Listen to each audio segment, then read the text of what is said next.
sucks defensively. Nah, Rui plays good defense. Rui's Rui's a not a good bad Hell defender. defender. no. Yeah, he's not a bad defender. Rui's a good defender. He's a good defender. Okay. He is a good defender. But like I said, back to Michael Jordan. Y'all always try to just derail the conversation when we would. And this is another thing too, Lamont. We are supposed to be able to critique everybody but Mike. It doesn't make sense, bro. Why can't we be disappointed with Mike? Why do we have to just accept? Look, Markeem left because he couldn't have the GOAT debate, right? Why do we have to just accept any little trash thing Michael Jordan give us as if we're just like it's almost kind of like how Spike Lee said that having Michael Jordan calling you the B word is like the most special thing in the world. It's like we just got to accept anything from Mike. Like it doesn't matter if it's worth anything. They don't make no sense. We got to accept anything from them because I think this is garbage. I mean, but the good thing about this is it's actually a lot of even NBA players saying that this is garbage. And so I'm glad that NBA players are now putting their feet on, putting his feet to the fire. And we not the only ones just saying it. So.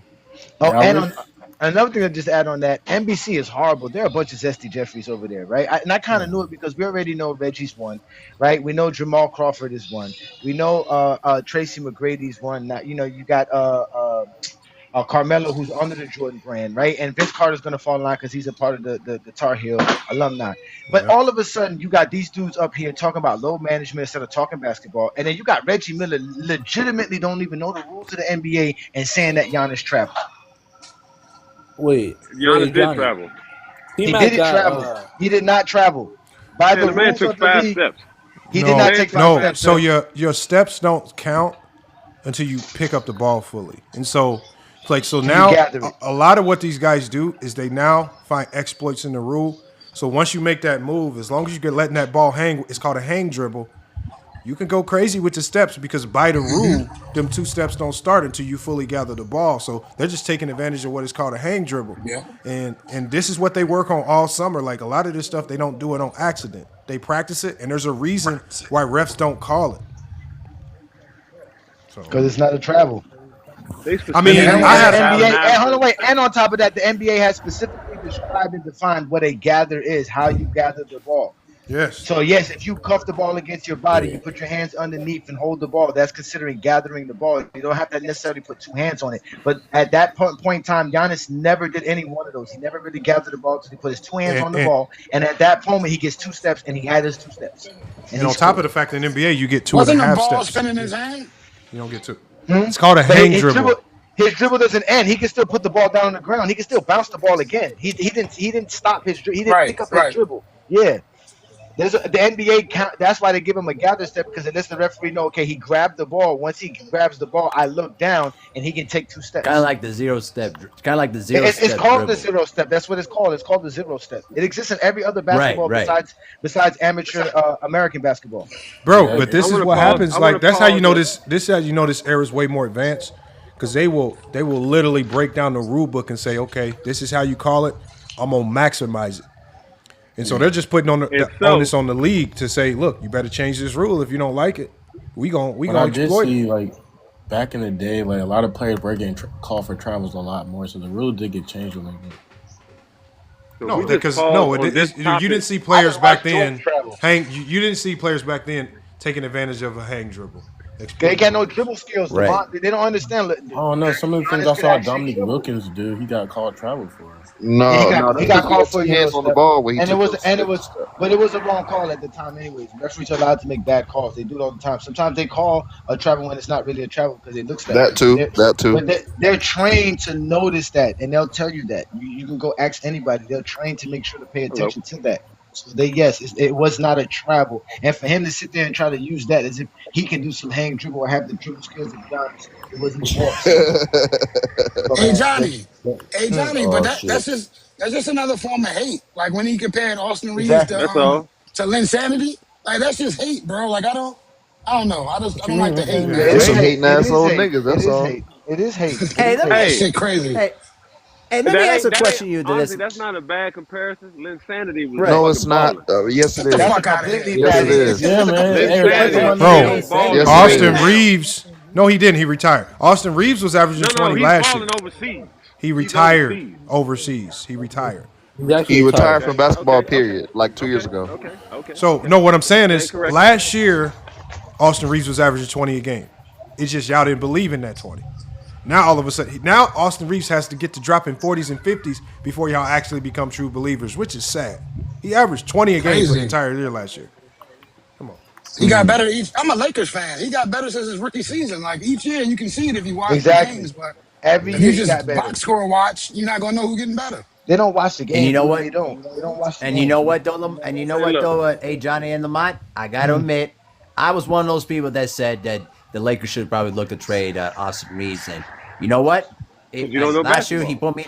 Last year he put me in my place, and now he's proven why the Lakers put a lot of investment into him. Now they're gonna lose him. No, it's not that. Hold on, it's not that he don't know basketball.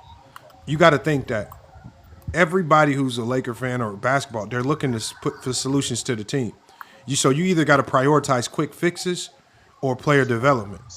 There was somebody in that Laker organization, whether it was LeBron or somebody in that front office, that saw what Austin Reeves' end potential could look like. Identification. And so, but you don't. A lot of you guys don't realize how hard that is. That's a very hard job, and it's very risky. Hard. And so, to identify that as a scout, to hold on to him through the fire, through all the criticism, through all the trade noise, and then now watch him doing what he's doing now, you got to shake that scout's hand or whoever made that call. But that's all. And Austin Reeves, you're getting better. Yeah. Hey, can I ask you a question about that Nez guy? Like, I've heard this dude talk to you about basketball. Like, I mean, he knows some basketball, but I'm like, dude, you're just talking like a dumb casual. Like, what's his method to his madness? So I believe that there are some people that know basketball. I think his problem is he has some very weird emotional hang up with LeBron James, which is why he struggled to talk basketball with me, because at first I kept telling him, I don't care where you rank players. He kept saying, I want to do the GOAT debate. And I was like, no, I would rather debate our criteria. I said, I heard your criteria, which was analytical based. I said, how about you debate your criteria versus my criteria? I said, that's a better debate to me because I don't do rankings. He kept saying, I want to do the GOAT debate. I want to do the GOAT debate. He has some type of very odd obsession with LeBron James. And in that live, he really started to showcase to me how weird it was, especially when we started talking about Kobe, because he tried to sound intelligent by saying his criteria was analytically based. And I said, what analytics put Kobe in the top 10? And he said, all of them. I said, what do you mean all of them? Which ones? He said, if you combine them, all of them. I said, combine which ones? How do you combine these things? And so once I start hearing stuff like that, it starts to tell me that you are a pretender in this basketball community. You know enough basketball to sound right, but for the most part, you're just winging half the stuff that you're saying. And he's keeping himself around a select group of people that are always going to validate it and say, oh, yeah, you are right, man. Oh, you are right, man. Yeah, you hate LeBron James. That's exactly it. And they'll agree with anything that he says as long as it stays in alignment with LeBron James' hate. Or that George's the GOAT, because to them, they believe that he can explain why George. But Mahar, you wouldn't believe how hard this man was begging me to debate LeBron versus MJ. It was sad. I heard some of it. I heard some of it. I'm like, dude, I heard some of it a couple days ago, and I'm just like, this Miz dude, he thinks he's smart, but he's not. If I had a chance, if I would have had my chance to go one-on-one with him, I would have roasted his ass. I would have said, no, bro, you got to give me a criteria. You can't just no go debates with me. You either have a criteria or get the fuck off this chat. But that's where they get in trouble, Mahari. The biggest problem that they have is when they actually tell me their criteria, because it's really the criteria that you give that tells me your basketball IQ. And the fact that he starts saying all this analytics and two-way dominance, and I'm like, oh my God, bro, you know how stupid, like, now it's going to be hard for you to rank Magic. Now I said, what about the guys where you can't track analytics because certain stats weren't counted? I don't want to talk about that. I only want to talk about is LeBron better than Jordan. I'm like, bro, this is a nasty obsession that you have, bro. Yeah. Nasty. Right. But the saddest part about it, I said, there is somebody that's willing to take that debate. I said, you can debate Go James Kingdom anytime. I said, we can come to FYF and do it. I said, you can bring your panel. They can vote it on the panel as long as you come to FYF. Don't want to come to FYF. That's all I said. Well, and you even offered Ticket TV as a Did judge you hear me? too. I said I'll let Ticket TV moderate it. I'm doing anything just to get them over here to have the debate. I'll let Ticket run the mute button and everything. I won't touch anything. But I was trying to get somebody non-biased to run it. I need to get them over here because I said it will be content for all platforms. It's not going to get hidden. I guess Vision was saying, yeah, I'll still give you the footage. You really think I could trust a random guy on YouTube named Vision to give me the footage after that live is over? No. Hell no. He don't even put his lives up. So why would That's what I'm saying. He don't even put them up. I said, I'm not about to trust that. Wow, I told him, I said, this needs production value. We need to get it out to people. We want people pulling up to watch. I said, I want to push it. You can push it. I said, they don't want that, Lamar. I said, we can do it big. Nah, we can do it right now. I said, why the fuck would we just do? He kept wanting to debate me. I said, why would we just do something on the fly right now? I was like, and I don't even debate to go debate. So again, they're just thirsty to have. Like I've never like the thirst, like the love affair in this. It's very. It's like it's really borderline. The rainbow community, and I'm not joking, bro. It's very borderline, very borderline LGBTQ. That's why I call him zesty, Lamar. Why do I call him zesty? Bro, it was weird when I kept hearing that. Nah, you want to talk about all players. I only want to talk about Jordan and LeBron. God, what? That's why we talk basketball. We talk about all players. They don't know how. Mm-hmm. But see, my thing is when you debate the GOAT, I don't like it. It seems to be only with LeBron, bro. Like, I thought we were supposed to compare what the hell each player did good. It's like he's the only guy I see, he lost this time. He had this much help. He did this. I don't like that aspect of the debate. Should be, what did your guy do best? What did my guy do best? And let's go from there. But look, this is where he got mad at me, right? Because they actually made that same point. They basically said, or this is when Hoop God was up there too, Young Miami. He said, yeah, when we talk about the good, we have to talk about LeBron's bad. And I said, that's what, I think I said something that like hit home for him. Because he started saying, nah, you shouldn't have said that. You shouldn't have went there. But I didn't really think it was that bad. But I said, if your son come home, he said, Dad, I'm the all-time leader in points and assists at my school. I said, are you going to yell out? Nah, you got too many turnovers. I was like, is that what you're going to do? I was like, is that what you're first thing you're going to say? Because if you got to talk about the good with the bad, when your son come home, first thing you're going to yell out is also the bad to counter it, if he also leading turnovers, because he had to have the ball a lot. Nah, you can't go there. But that also tells me you might be in the same situation that A. Johnny been saying. Might not be paying child support, might not be showing up to the weekly visits, all types of crazy stuff, man. No, that's exactly what he did. He did exactly what he did. He went in on his son for having turnovers and then praised his son. That's what they do. They don't praise the game. Listen, if you want to praise greatness, how you gonna praise your son, right? Think about that, Lamont. Think about that. How you gonna praise your children without talking bad about them? We're supposed to be talking about how great your child is. Are you gonna come tell everybody all the bad things your child do? No. Yeah, you don't get in the Hall of Fame because of the shit you did wrong, and I just don't understand the logic behind it. And then, but what makes it worse, you can't talk and criticize Mike. Now that's outlandish. Now no one believes you. Yeah, Mike you can't talk about player. And guess what? The issue is they don't like. They don't like all these other players. They don't like, for example, they like to gatekeep LeBron by saying like Kareem Abdul-Jabbar, Magic Johnson, Wilt Chamberlain, Hakeem Olajuwon, Larry Bird. All these guys are better than LeBron. But when you say they're better than Michael Jordan, now it's an issue because they're using those guys to gatekeep LeBron out of being the GOAT or being in that conversation. And I had Mike as the GOAT, man. Like, I don't understand why they think like I had Mike as the GOAT, but shit changed, bro. Like, I can't ignore what I watched for the last 22 years. Bro, but this is why also, like, Johnny has no issue. Like, even everybody on this panel, no matter what y'all think, none of us here, even a lot of guys in the chat, I be seeing y'all all over the place in different platforms. Y'all don't go all huddle up in one spot to stay safe. Like, King Shai Solomon will come, he'll be here, then I see him on the weirdest channels of all, just up there on the panel cooking it up. You got to salute that. He willing to step anywhere and talk basketball. They will stay in one spot, huddled up together, just to validate themselves. That is it. And I invited them over here, but they had so many complaints and crybaby tactics. I said, man, if you don't come on over to FYF Sports, man, and quit crying. Crunch should do the same thing. Crunch is not moving around. But you know what they're scared of, to be honest with you? You know what they scared of? They're afraid that you're going to make him into a meme and then basically put them put them viral. No, Mahart, what's the problem is this, is when we do debates over here, like, remember with Mez, you were listening. I said, I was just joking with Mez, but I said, okay, Mez, let's have the LeBron Jordan debate. I said, first round, 5 minutes, you go. Right? Because in 5 minutes, if you got 5 minutes time, that means you got to sit down and you got to really talk the game. That's why I said 5 minutes. He said 4 or 5 words and then said, you go. I said, what the fuck? I know. He said, like, man, Michael Jordan basically won 6 championships in 8 seasons. Go.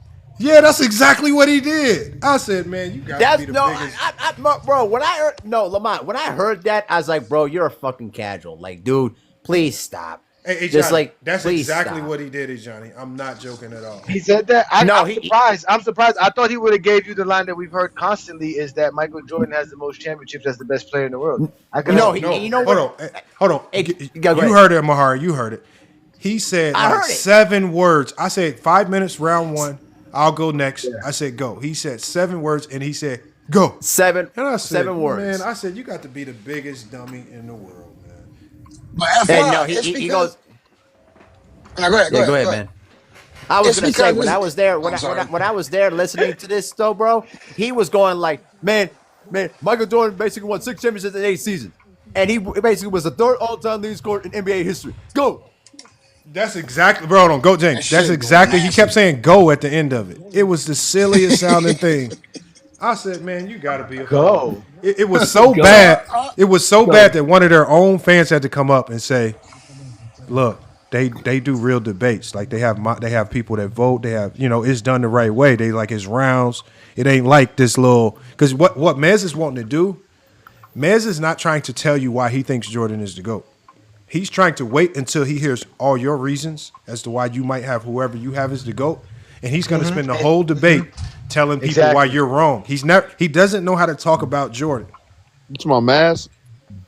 I don't know That his was name. that was my Mr. point. Maz? So that, No, Light-skinned Mez. guy. His name is Mez. Oh. Nez. Oh. So they don't want to make. They can't make Jordan the GOAT. They can only make Jordan better than LeBron. They only can make Jordan better than LeBron, and they can't even do that. Yeah, they can't even do that. Can't even do that, and they can't even do that. And I'm like, I hear all the time everywhere, LeBron has the best career of all time. I heard that. Then I hear LeBron is the best all-around player of all time. How the fuck does that not make you the GOAT with the accolades, the stats, and achievements? I don't know, man. I'm just confused. Hey, and like I said, Najee. I love Mike, but Najee, you are right. Crunch. That's what I put in the comments for Crunch's video. Doobie, the reason why people like to prefer MJ over Jordan is kind of like the same thing as nostalgia. It's like they rather choose like iconicness and like mentality over their actual. His game looks sexier, they say. Exactly, like he looks better. but Shadow, but hold on, y'all. Look, if that's your criteria, I'm fine with it.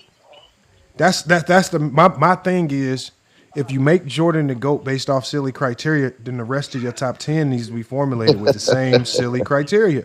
And I want to see what that looks like. So, but see, that's what I'm saying. Like, that's why they want to argue. They want to argue with me when I'm saying, look, if that's your criteria, cool. What's the rest look like?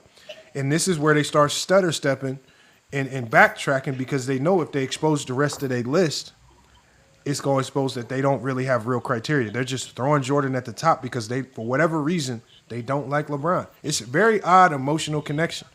It's odd.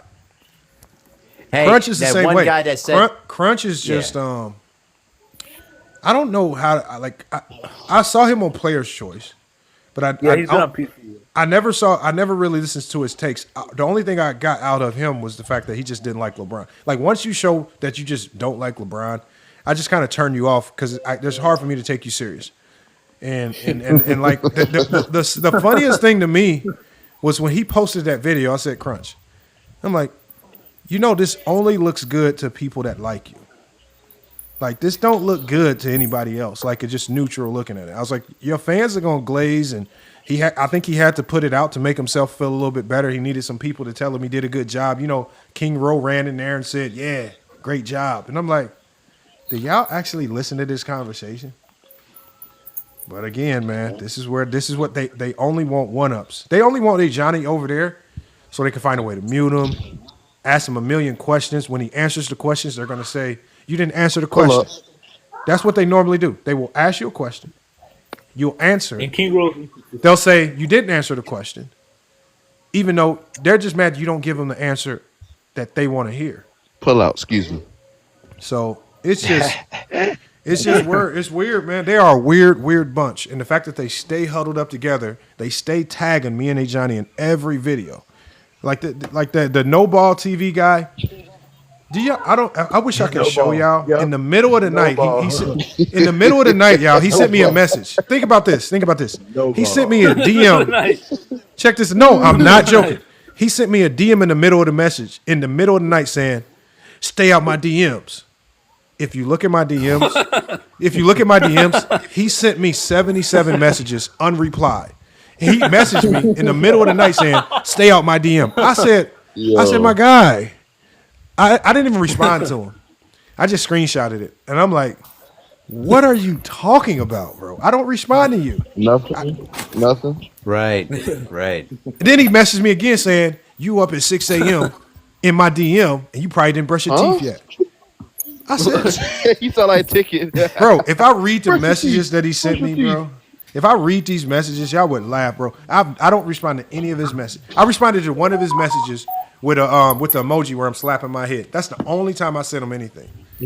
He be having conversations with himself in my inbox. Yeah. Hey, we got this Kashan guy over here saying that Vision would destroy everybody. Like, come on, bro. I got Vision on record getting destroyed, man. I got. Hold on, get Kashan up here. Kashan, you got a request to come. Oh, we got Plato. Plato is here too. Plato was doing some. Plato, I like Plato because I'm gonna tell y'all what Plato does, y'all. Plato is what I call Plato is a blender. That motherfucker is like a chameleon, bro. When he gets to them Zesty Jeffrey channels, boy, he gets extra zestied out like no other, bro. He'll come over here sounding half logical, but when he get over there, he went over there. Mahar, he went over to that channel. He was like, "You said on your live that Bill Russell's better than Wilt Chamberlain." I was like, "When have I said anything different? I always got to have Bill Russell over Wilt Chamberlain. What are you talking about?"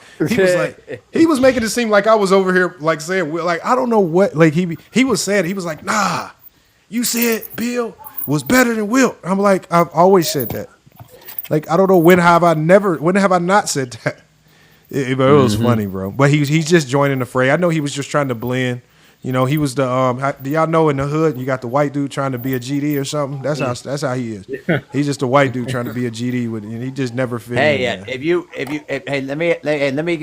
let me request something here. If that Mez dude ever do come to FYF, I don't know. I don't think he will, but he ever decides to, I want to debate his ass. I want a piece of him. I want him. I'll tell you this right now. Listen, He'll never come to FYF because he knows that FYF is an alliance with Goat James Kingdom. Absolutely. He won't do nothing that has to be involved with Goat James Kingdom. He refuses to. Well, hey, you Johnny, think you're gonna take him off? Hold on. Listen, hey, Johnny. I would always let him talk. Bro, listen, hey Johnny.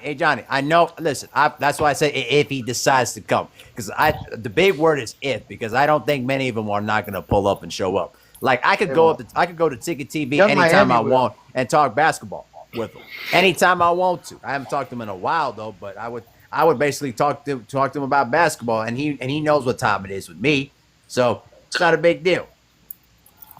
Nah, I mean, look, I just respect having the debates, man. Like, if you pull up to do the debate, you know, good, bad, indifferent, I don't care. Just pull up and do the debate.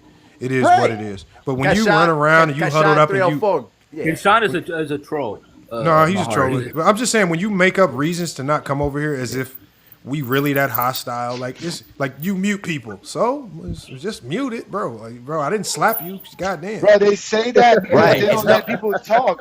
Lamar, you see, soon as you let all them off, we having conversations. We're all here having conversations, and without cutting each other off, without being disrespectful, everybody gets their take. Right. They don't want that, and what they don't want also is a civil live that people can see that, so they can try to make it muddy and be disruptive. Because their lives, they do that all the time, so they're used to it. They like it that way because nothing gets said. Nobody can. They can never tell you what they cooked on. They always say I cooked, and then when you ask them, well, what did you cook on? They can never explain it to you. They can never say, well, I said this. Look, Plato said nobody mutes you on the other lives. Hold on, we got to make a sequel.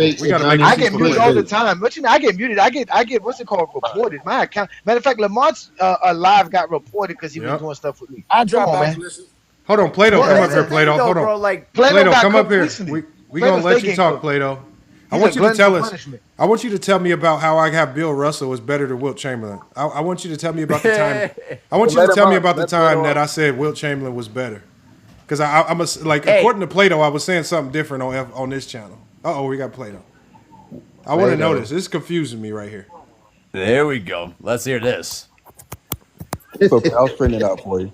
Last time I was here and I was debating with Johnny and you, both of you said Bill Russell was better than Wilt. But in Vision's live, you said Wilt was better than Bill. So you were the one being a chameleon. You weren't even there. Johnny, you weren't even there. No, but I know for a fact that I didn't say Bill was over Wilt. Shut up, brother. Shut up. Plato. Just comes to save you. You weren't even there. Plato. Wait a minute, Plato. You just said you mentioned me because you said that both Lamont and I had Bill Russell ahead of Wilt Chamberlain. No, that's not what I said. That is what you just said. No, brother, man, you have a listening issue. Brother, I said that Bill Russell was better than Wilt, not that you have him over him. Those are two different things. I never said he was better. I never said that. I never said Bill Russell's better. I've never said this, sir. Everybody knows I'm the biggest Wilt Chamberlain guy. Did he not give a criteria of stats, accolades, and achievements? And Wilt Chamberlain's ahead of Bill Russell. And Wilt Chamberlain. Hold on. Wilt Chamberlain is ahead of Bill Russell. Stop lying. Plato. Already getting muted. Plato, you're not muted. You're not muted. Don't pretend like you're muted. I had to mute him because he's lying, Lamont. Lamont, can anybody please tell me when have I ever had Bill Russell? Hold on. I'm just showing. Let me have the conversation because remember, Plato's going to use this as framework to tell others not to come over here if we don't let them feel safe. Hold on, y'all. Plato needs to feel safe, y'all. So we got to treat him. You know how we treated Ticket. You know how we treated Ticket. You know how we treated Ticket when he came to FYF. We let him talk. We didn't mute. We got to let Plato do his thing so he can feel safe. Like Dreamers Pro. We got to treat him like that. So Plato. I've always felt that Bill Russell, especially in the 60s, had a far greater career than Wilt Chamberlain. Now, remember, if anybody who knows how I talk basketball, I separate better player from greater. Same. Bill Russell is greater. He's greater in every aspect. I believe he's also more dominant in his own right. Wilt Chamberlain is a better player. I don't have any qualms with saying he's a better player. I don't know if there's a little bit of confusion in your train of thought here, but we were talking about over there with Vision, we were talking about dominance. And they were questioning if Bill Russell was dominant because they felt, because remember, when one element of my criteria was dominance over your era. And I had to keep trying to tell them this is not a ranking. You just have to be one of the most dominant at something in your era. There's a lot of ways you could be dominant. So I said Bill Russell was dominant in his own right, but Wilt was also dominant in his own right. You just have to check the box. It's not a ranking. That's what I was trying to get across to them. Every conversation with them seems like they want to pit two people in a ranking against each other when my criteria is not based on a ranking for each category. You just have to check a box. So I don't know if you misheard something or you misunderstood, but I've always felt that Bill Russell. Asked you who was better, though, between the two. Hold on. I just answered it. If you ask me about individual players, Wilt is the better player. If you ask me about who's the greater player, Bill Russell is the greater player. That's why he ranks higher on my top 10 because of his greatness. So again, I say my top 10 ranking is not about skills. It's not about if you can cross or dunk more. It's about your career. Similar to A. Johnny's stats, accolades, achievements. And ultimately for Bill Russell, he's had a far superior career than Wilt Chamberlain. I totally agree. But so at the end of the day, so I don't know if you misheard. Am I gonna be allowed to talk, Lamont? I'm gonna finish what I'm saying. Are you gonna make me feel safe? I don't know if you misheard. But what I've said about Bill Russell and Wilt Chamberlain is very clear. If you go into these conversations with an agenda just to say you were right, you're always going to mishear or misquote something. But everybody on this panel, Mahari's been doing this with me since 2020. I have been consistent on this since 2020. You don't have to know. Anybody up here, I have multiple videos on FYF Sports that allude to the same thing. There is nothing on video where you see contradicts that. So the fact that you went up there trying to make qualms about it as if there isn't a huge difference was wild to me. But I get it in a conversation where you just want to so desperately be right. I get it. Plus we did mute you a lot, so I know you might have been in your feelings a little bit and you wanted to try to get a one up. We were on Visions Live. I wasn't getting muted. I'm saying when you come over here, sometimes you get out of pocket. We have to mute you or kick you off, and you were probably a bit emotional for that. So you were a little bit don't get out of on pocket. hinge. Johnny just doesn't like getting cooked. So did I clarify it for you? Did I clarify it? Yes, you clarified it for me. Do you understand how I see basketball now? Am I going to be allowed to talk now? I'm just asking you questions. Remember, yeah, y'all brother. You clarified it. Does that make sense to you, Plato? Yes, it makes perfect sense. Are you done? Is it okay if I talk now? Do you need me to show you a track record? record? If I talk now because you're real masculine on I know, your live. I know, I get it because it's called FYF Sports. It's called FYF Sports. I don't know what y'all want me to do. No, hold on. Hold on, y'all. Hold on. I just need Plato to know. I just need to know. Because he's gonna run off and say something completely different. I need you on record. I need you on record that you have clarity. Hold on. I need you on record that you have clarity on how I see the game.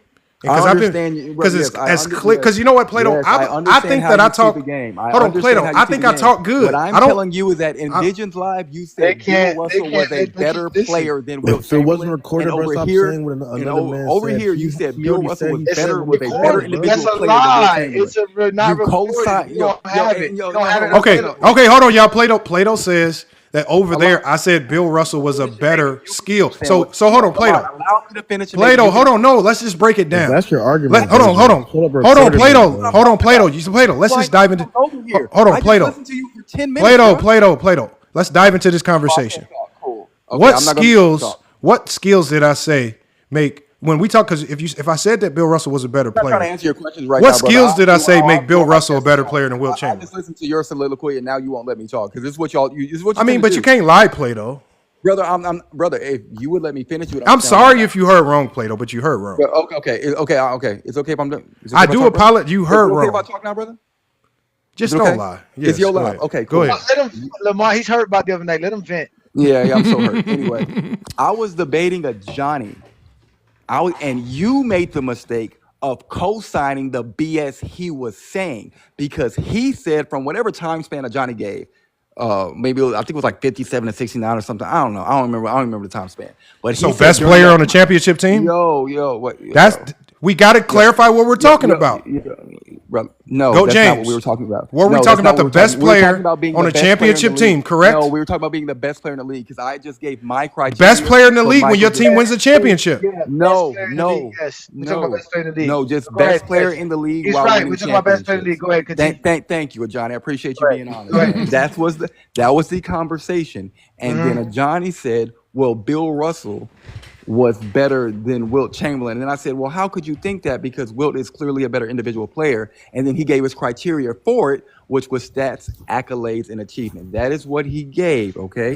And then you co-signed it. And I asked you, do you think Wilt is a better individual player than Bill Russell? And you said, no, Bill is better. And then you went over to Visions Live and said, Wilt is better. We understand the difference between better and greater. I'm not guys. You can't hear. No, Plato. You can't hear. Plato. You can't hear. That's on you. No, that's Plato. on you, brother. Stop co-signing shit just because you know somebody. Plato, you cannot hear. The conversation was within that span. Lamont never said Bill Russell wasn't better than Wilt Chamberlain overall. I actually straight up a Johnny. Okay, hold on, wait. Listen. He has Bill Russell over Wilt Chamberlain all time. It wasn't an all-time conversation. I know that, but again, so the conversation. Okay, so the conversation is between 1958 and 1965. That's not the question I asked him, Johnny. Again, Well, listen. The question was who has the most championships as the best player in the world, and I told you between 1958 and 1965, Bill Russell was the best player in the world.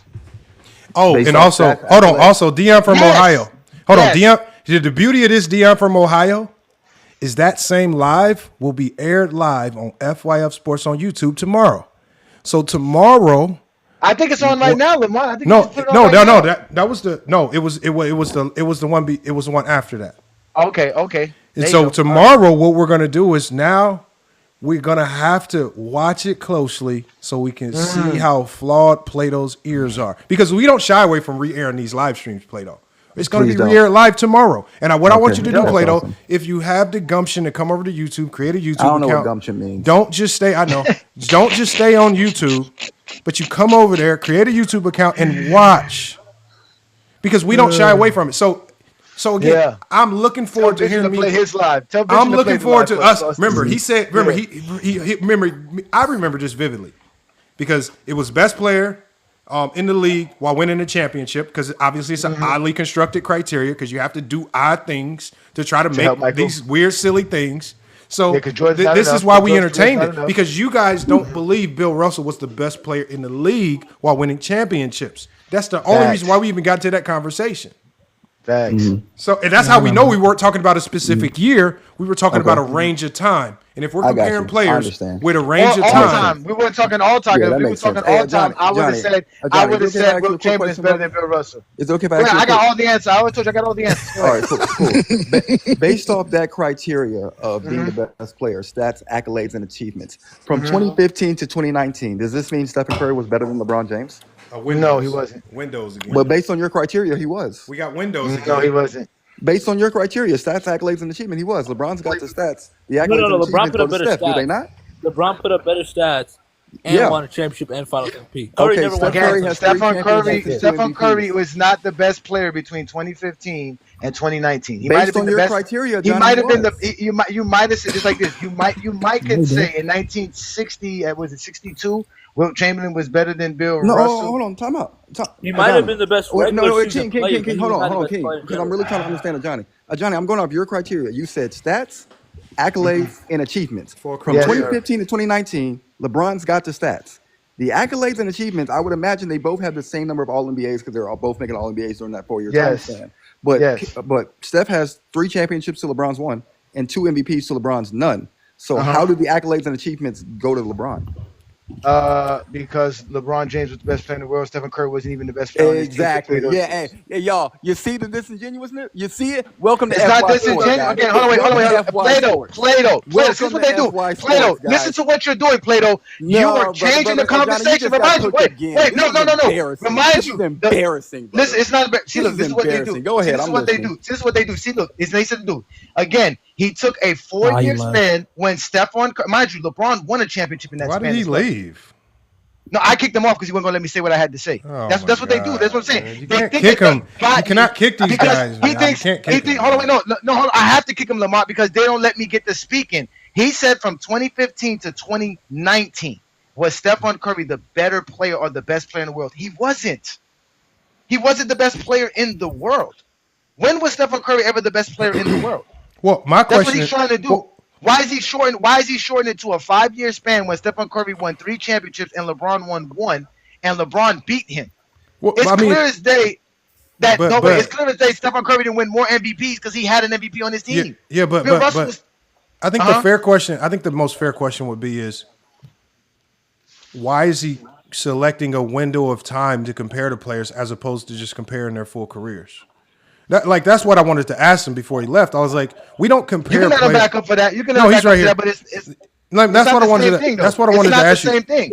No, let me ask Plato. Accolades wise, it's not the same thing. Hold on, let me ask Plato this. LeBron has a Finals MVP. Curry don't. That's what I'm saying. He don't want to bring that up. This is a genuine question, Plato. Why? He's not even better than Kevin Durant. I got you. Hold on, Plato. My question is, why did you pick that win? Like, why did you put it into a 5-year window? And do you use 5-year windows to compare all players? No, I don't use windows at all. But Johnny. No, I'm just asking you. Why did you select that 5-year window? I didn't use windows. You guys used the windows. I'm answering your question. Stop lying. I didn't use windows. This is your windows. Every window you said from 57 to whatever time. Yes, you did. No, he did not. Oh no, my again, God. So now listen. Lamont. Hold on, wait. He's at Lamont. This is where they switch it up. Hold on. I gotta mute you, Plato, because again, the question is who's the best player in the league? We're using stats, accolades, and achievements. He's trying to say Stephen Curry's the best player in the league between 2015 and 2019 because he won 2 league MVPs. Based on your criteria, he is. That's not based on my criteria. My criteria is stats, accolades, and achievements. Stephen Curry don't have the best. He don't have the best stats. He does not. But the accolades and achievements. Okay, he has no stat. He has no stats. The accolades and achievements go to again. He has no. Again, even the accolades and achievements wise, the things that LeBron James did he achieve a Finals MVP? No, he did not. Did he achieve the most points, rebounds, assists, blocks, and steals? Those in are the NBA stats, Finals? brother. No, okay, those are stats. You said again, those are stats. Again, did he achieve that? That's an achievement. Wait, sir, that's an achievement, sir. That's a record, sir. That's an achievement. It's a record. It's an achievement. He didn't achieve that during that time. What are you talking about? Yes, he did. He led the Finals in points, rebounds, assists, and blocks. God. Hold on. See how he's reaching? Hold on, That's Plato. not, is that an achievement or not, Plato? Plato, is that an achievement or record or not, Plato? Yes or no? Is that an achievement Why or do the record or not? conversations Yes, get so sir. messy when y'all come up here? Because they try, Lamar, because he's trying to get Because one he's on full of me on a BS. What's the deal? criteria Hold on. that I didn't create. Hold on, I didn't Plato. create the criteria. Plato. Look, let's start Yeah. right here, Plato. When we were talking about Bill Russell, Johnny didn't just wake up and throw a window out there. But he did give a window. Hold did he on, not? let me walk you down here. What happens He is just said he didn't give a window. Okay, can you please hold on so we can actually have Y'all a just be lying. conversation? Go ahead. Okay. Oh my God, bro. I muted myself. Okay, so he said he didn't give a window. Now you're saying he okay, did. please hold on, bro. Please. Which one is it? Go ahead. I'm not even trying to mute people, but it's just like, Go ahead, man. Hey, like Lamont, the He's never gonna let people conversation. talk. He's never gonna let people talk. Okay, so the conversation started because I don't even know who asked Johnny this silly question, but he was asked a question that required him to judge Wilt and Bill Russell in a window. He didn't start by just saying, I'm using a window and this is why Bill Russell's better. We were talking about somebody's criteria, and in that criteria, if you go off that person, I don't even know who we were talking to now. I got to rewatch the live. But he basically said, within the framework of this criteria, if we're going with best player in the league while your team wins a championship, he just explained throughout this window, he felt that Bill Russell was the best player in the league while his team won championships. And I think I even wanted to ask the question, but it might got too noisy. I couldn't ask it.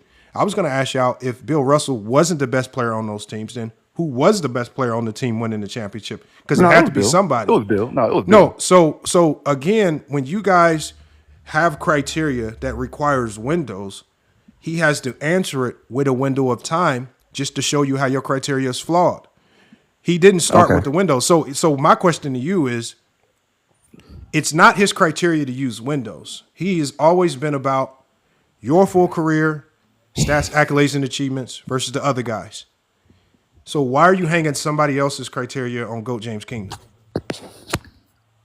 Because when I asked him the question about Bill Russell and Wilt, he gave a window. Can we agree there? I'm not saying it's a part of his criteria, but nonetheless, he did give a window. And cool. And why did he give a window? I'll just let you finish. And Plato, why did he give a window? I didn't ask him to give a window. If he felt the need to give one, that's fine. I have no problem with what it. question did you ask him? I said when. I know what you asked. I'm saying, what question did you ask for him to give an answer that required a window? Lamar, he think I was going to say Bill Russell was the best player in the league for the whole time he played. I don't think it required a window. Imagine that. You could have just said this year, that year. It could have been split in between. That's what he did. That's exactly what he did. Okay, cool. So I gave you the time that he was the best player in the league. Come on, I just let you talk. Is it okay if I let you talk? Is it okay if I talk now? Come on, man. Let's be fair. He gave a window of time. And that's his criteria. I have no problem. We can all have our own. That's criteria. not my criteria. I'm not talking about the freaking window. Can y'all listen for a second? Jesus Christ, y'all so hyper focused on this window. Relax. You the one. God. Like, brother, I remember his that criteria. His criteria was stats, accolades, and achievements. That was his criteria. And he said during that window of time, Bill had better. Well, he didn't say stats, but he said Will had better stats, but the accolades and achievements go to Bill, which I agree with. Based on his criteria, I completely agree. Now, I responded just now. Then why are you arguing with him? Bro, y'all gotta let him finish, though. Y'all both not. That's 2 out of the 3. No, let him go. Let him on. I know where he's going. Go, Lamar. Go. Please, go, man. Please. I said I agree. Yes, it is 2 out of 3. That's why I agree, Atlas. Now go on mute for a second while I finish. Next. And then I asked him a question just now. I gave a window as well. I said from 15 to 19, based on your criteria of stats, accolades, and achievements, Stephen Curry is better than LeBron James. But he's not. Okay, why not? Because 2 MVPs alone does not make him more better in accolades and achievements. He doesn't just have 2 MVPs. What else does he have? He won 3 championships, and he also Okay, won he the won. Stars. Okay, hold on, wait, stop. Again, we're talking about being the best player. He won 2 of those championships without being the best player on his team. Bill Russell won all his championships as being the best player in the world and the best player in the team. It's not the same comparison. Stephen Curry just winning 2 championships with Kevin Durant and he's having the Finals MVP for those championships. So you're moving the goalpost. I'm not moving the goalpost. You're talking about who's the best player in the world. Stephen Curry was not the best player in the world from 2015 to 2019, sir. You can't even make an argument to make. You can't make an argument to why Stephen Curry is a better player between 2015 My and argument is your own 2019 than criteria, anybody. Johnny. No, it's not. He's a Steph fan. My argument is your criteria. Okay, what's the criteria? Go ahead. What's my criteria? What are the stats? What are the stats between 2015 and 2019? The stats go to LeBron, as I've already said. No. Again, why Johnny, Plato, you have to answer the question, Plato. I'm asking you what makes him the best player in the world, not to LeBron. Plato, by the stats, what makes Stephen Curry the best player in the world? I didn't say stats, Nate. Okay, you're not. That is the conversation. That's the criteria. We're talking about who's the best player between 2015 and 2019. Can I answer? Yes. What makes his stats makes him the best player in the world? Stephen Curry's stats are not better than LeBron James in that time span. Again, so Steph doesn't have the stats to be the best player in the world. It's not that far. Okay, what accolades does Stephen Curry have between 2015 and 2019 that makes him the best player in the world? Okay, the accolades in that time span, he has more MVPs than LeBron. He has 2 MVPs. He has 2 MVPs. Go ahead. Okay, he has more championships than LeBron. He has 3. He has 3 championships. Go ahead. Okay, that's 3 championships. He has a scoring title. Okay, he has a scoring title. Okay. Okay, and that is all that he has. That's 5. Now count them up for LeBron. Okay. So out of those 5, does that make him the best player in the world at that time? Based on your criteria, he's more accomplished. Yes. No. Again, I'm asking you again. Now, don't base on my criteria because you don't know. That's what we're basing in. That's what we're talking about, Johnny. Again, my criteria is okay. Fine. That's what we're talking about. I answered all his questions. He won't answer the questions. Those accolades make him the most accolades and the greatest player of that span between 2015 and 2019. Based on your most accomplished player, yes, it does. Based on hold on, y'all. Hold on. Just so we can help. I don't know how that makes the most. Just so we can help. Hold on, Pluto. Just so we can help you out. Just so we can progress. Please, listen so you can progress. I'm the one that only utilizes MVPs. Oh, he left. He got kicked.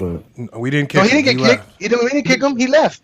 Because he doesn't want to have the argument. He doesn't want to answer. Okay, so hold on. Question. I just hold on. I want to have a conversation. No, hold on. I got to answer this, Lamont, because I got to sit here and let Zesty Jeffrey slide on my name, Lamont. Go ahead, Lamont. No, I just want to ask him one question. My question is, what's up, man? Hey, Johnny, when he says accolades, and this might just stem from you just not knowing how he talks basketball, he literally means all accolades. So this is why they get mad at Johnny, because when he gets to counting accolades, he will literally count every accolade that can be accumulated within that time frame. And I think that's where you get in trouble with the accolades. Because like player of the month? If that's, please hold on. If all you have is MVPs, he's counting every imaginable accolade that you can accumulate within that time frame. And I think me and you can both agree that if we do that, who has the most accolades? I don't know, because apparently I don't know Johnny well enough to talk about. So Johnny, why don't you? Hold on, no. Okay, so why are you Johnny, give me an example of what you're talking about. Count the accolades and achievements for LeBron James in that time span. Go. He did. He gave it a 3, like leading both teams in all stats. Okay, leading both teams in all stats is Curry's stats. breaking. That's a record. That's an accomplishment. If you're not willing to answer my question, because the conversation is who was the best player between 2015 and 2019. Just name the accolades and achievements. Who was the best player? Yes, based off stats, accolades, and achievement. Who was the best player in the world? Okay, name them for between LeBron. I did it for 2015 and Steph. Name them for 2019? LeBron. Name them for LeBron. I did it for Steph. Go ahead. Again, LeBron James was the greatest player in NBA. Name the accolades and achievements, Johnny. Come on, I'm waiting. Again, Plato, this is not your live. I'm going to ask you again. Who is the best he don't want to player answer, y'all. Again, you don't want to answer my question, Plato. I already did. I said based on your logic, Stephen Curry. I already answered it like 12 times. So your you logic like is. my answer. So wait, I heard you. Okay, right so by your logic, Stephen Curry. This is your criteria, not mine. No, I guess it's not my criteria. Again, it's not my criteria. You don't know my criteria. Lamont, you see what I'm saying, Lamont? Man. You see what I'm saying, Lamont? Again, he's not using my criteria because, like Lamont said, you got to use all let me read you. Here, I got all the accolades written in that time frame. All right. So within that time frame, If we just going with, so what do you want as far as accolades? LeBron James has 1, 2, 3, 4, 5, 6, 7, Wait, 8. and that same span, how is Stephen Curry better than Russell Westbrook? Because he won more championships. That's what he's gonna say. Because of the championships. Well, let me just count the accolades. Stats and accolades will go to Westbrook. Well, no, because I have to create a window because he asked for a very specific window where I think That's he felt. 2015 to 2019. I know, so go to Westbrook. So they James have the same Harden. amount. There's a bunch of players. Kevin Durant. They have the same amount of All-Stars. Let's not be nasty. Russ and Harden were nowhere near Curry. All right, can y'all hold on? Look, they have the same amount of All-Stars, but if you go with overall accolades,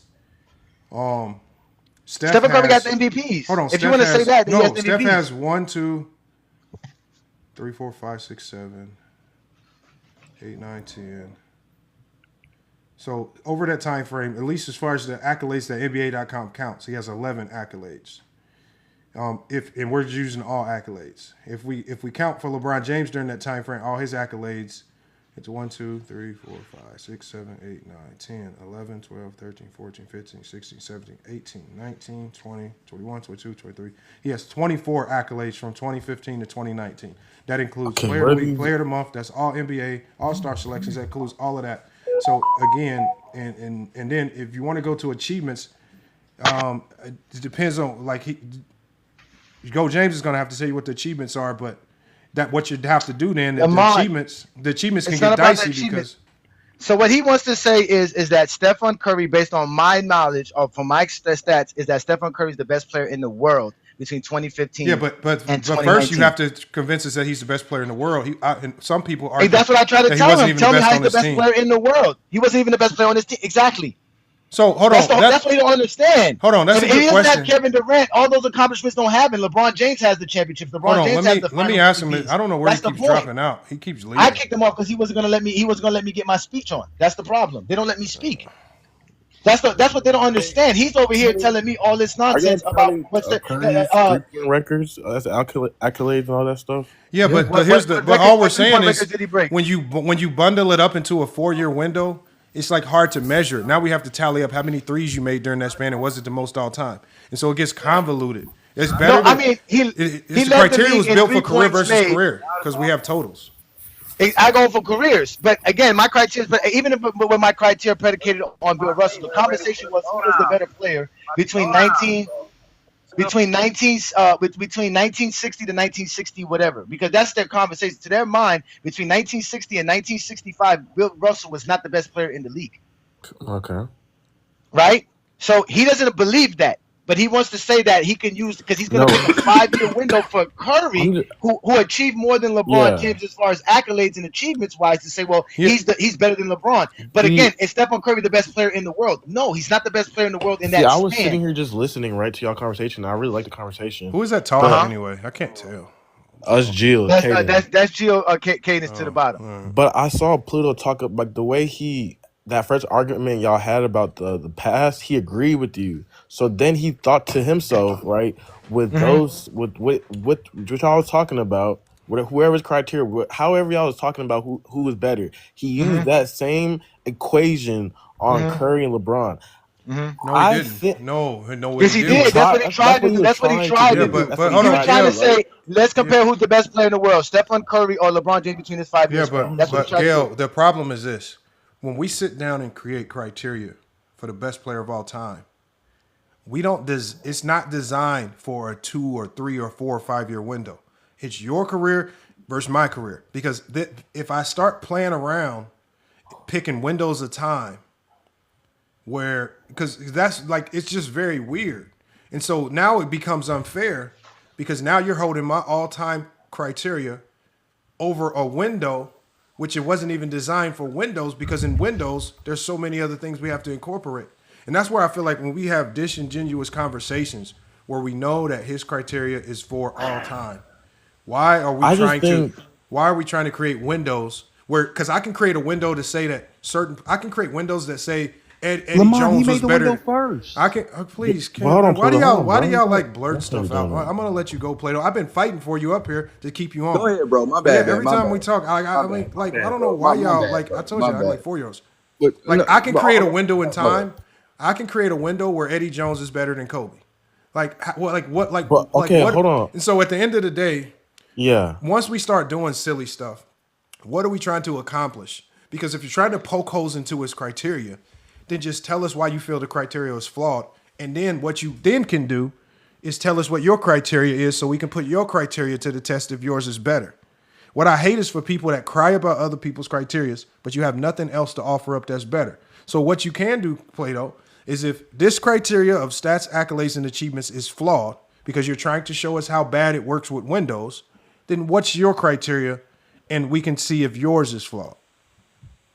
Plato, before you go, I just don't like how you're trying to diminish what Plato was trying to say. I understand what you're saying, but you're moving. Okay, go ahead, Plato. Yeah, okay. For starters, first of all, I wasn't the first one who gave a window, and I hate that you're trying to paint a narrative that I was. Johnny gave the window first. Why did he give a window? Because he wanted to. I'm not a Johnny. Ask him why he gave a window. Okay, can I answer that, Lamont? Can I answer that, Lamont? Thank you. I gave that window because we were talking about the best players in the world. If we go from 2017 to 2019, Stephen Curry's not the best player in the world. It's Kevin Durant. Okay, cool. And based on your criteria, so based by okay, you're still talking. All right, I'm going to go back on mute. Okay, no. So based by 2015 and 2019, Stephen Curry's not the best player in the world because between 2017 and 2019, he wasn't better than Kevin Durant. So let's just go there. Even if LeBron's not the best player in the world, Stephen Curry, the conversation was the best player in the world. You are avoiding that because you don't want to accept that Bill Russell is the best player at that time. You don't want to accept that. I already said it's true. Okay, then so what are we arguing for? Well, brother, you're not letting me talk. Like you're kind of yelling at me right now. Can I go now? But hold on. But that's what I'm saying. Like I had to answer his question. I had to answer your question. Hold on. But like, Brian, nigga, you don't need. Go You ahead. not need You're loud, brother. Go ahead.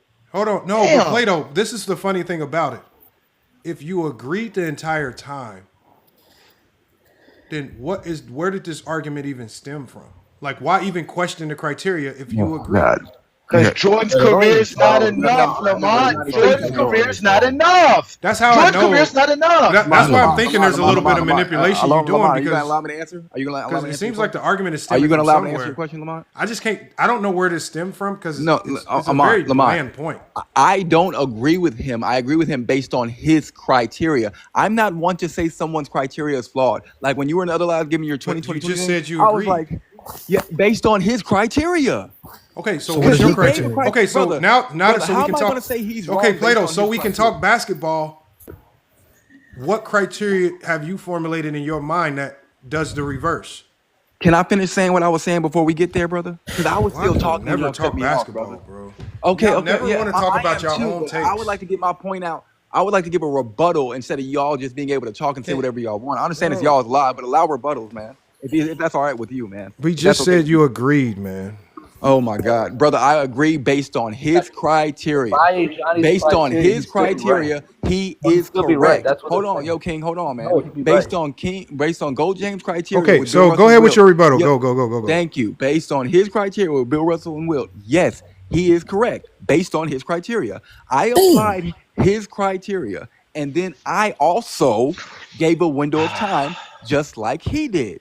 And in my window of time, Stephen Curry does not have better stats than LeBron, but he has better accolades and achievements. So And by Plato. his criteria, I'm not done yet, Lamont. I'm not So done Plato, yet, to help you out. look, hey, Lamont, I'm not done yet, brother. Plato, to help you out. It So it wasn't doesn't matter. So you it just wasn't got me. it wasn't a window per se because there were gaps because he mentioned multiple years. It's still a window, brother. He mentioned multiple years that weren't all connected either. So Okay. what I'm saying is Still a window, but all right. that's not a window if there's gaps. It's not a window. Remember, Lamont, hold on, wait, Lamont, let me He said defend from myself in this. 57 Lamont, to let me defend 69. myself. That's quite literally a window, brother. That's Lamont, quite literally remember, a window. he's avoiding Like, the come on, bro. Let's not be conversation. disingenuous. I just want to hear what he. Why can't they tell us why their criteria and why they feel? Lamont, They never want to talk about their own talking points. Lamont. Hold on. Hey Johnny, you gotta hold on one second. Hold No, on. come on, Lamont. Let me get this, please, Lamont. Please, Lamont. No, because hold on. Hey Johnny, the problem is he's arguing something that nobody's arguing. So it sounds confusing. Exactly. That's what I'm saying. Nobody like he's creating the only way this argument works, and I'm trying to help Plato out. It Please help only him. works if you present the alternative. This is why I keep asking you for you to have a argument here. You have to tell us what criteria works Because you just said with his criteria, you agree. What is your criteria for that same window? Like so hold on. No, before we move on, do you feel that Wilt Chamberlain was the best player in the NBA in the 60s? Yeah, he was always a better individual player than Bill Russell. Okay, yes. So yes. and when we talk about when I say best player in this sense, I'm referring to ranking them higher because we're talking about everything. Since we're including championships, we're not just talking about skill, we're talking about MVPs. Do you feel Wilt Chamberlain, if we include everything in the 60s, was a better player than Bill Russell? I see. Now you're asking me my criteria for what makes somebody better. I don't think winning an MVP or a championship makes you. But hold on, Plato. What? In the hold on, Plato. Hold on, everybody, hold on. When you Plato. When you were talking Steph Curry, you did not withhold from talking about championships, MVPs. We were using a Johnny's criteria. Okay, hold on. So again, I'm asking you. Are y'all slow? Hey, I'm out. Yes. Y'all got it. Y'all some dumbass niggas. I'm gone. Oh my God, bro. Lamont, why don't you just let me close them out? Lamont. Yeah, because he starts sounding dumb, man. I be wanting to talk basketball. I don't know why we can't talk basketball. Why do they always got to come up here and try to argue, and they never want to give their own talking point about nothing? Nothing. Lamont, can you please explain to me what player is the best player in the world if it's not within the span of a window? What player is the best player in the world for their whole career? There is none. So it has to be within a span. Jordan is not the best player in the world from 1985 to 2003. So there's obviously a span to him that Jordan was the best player in the world. Correct?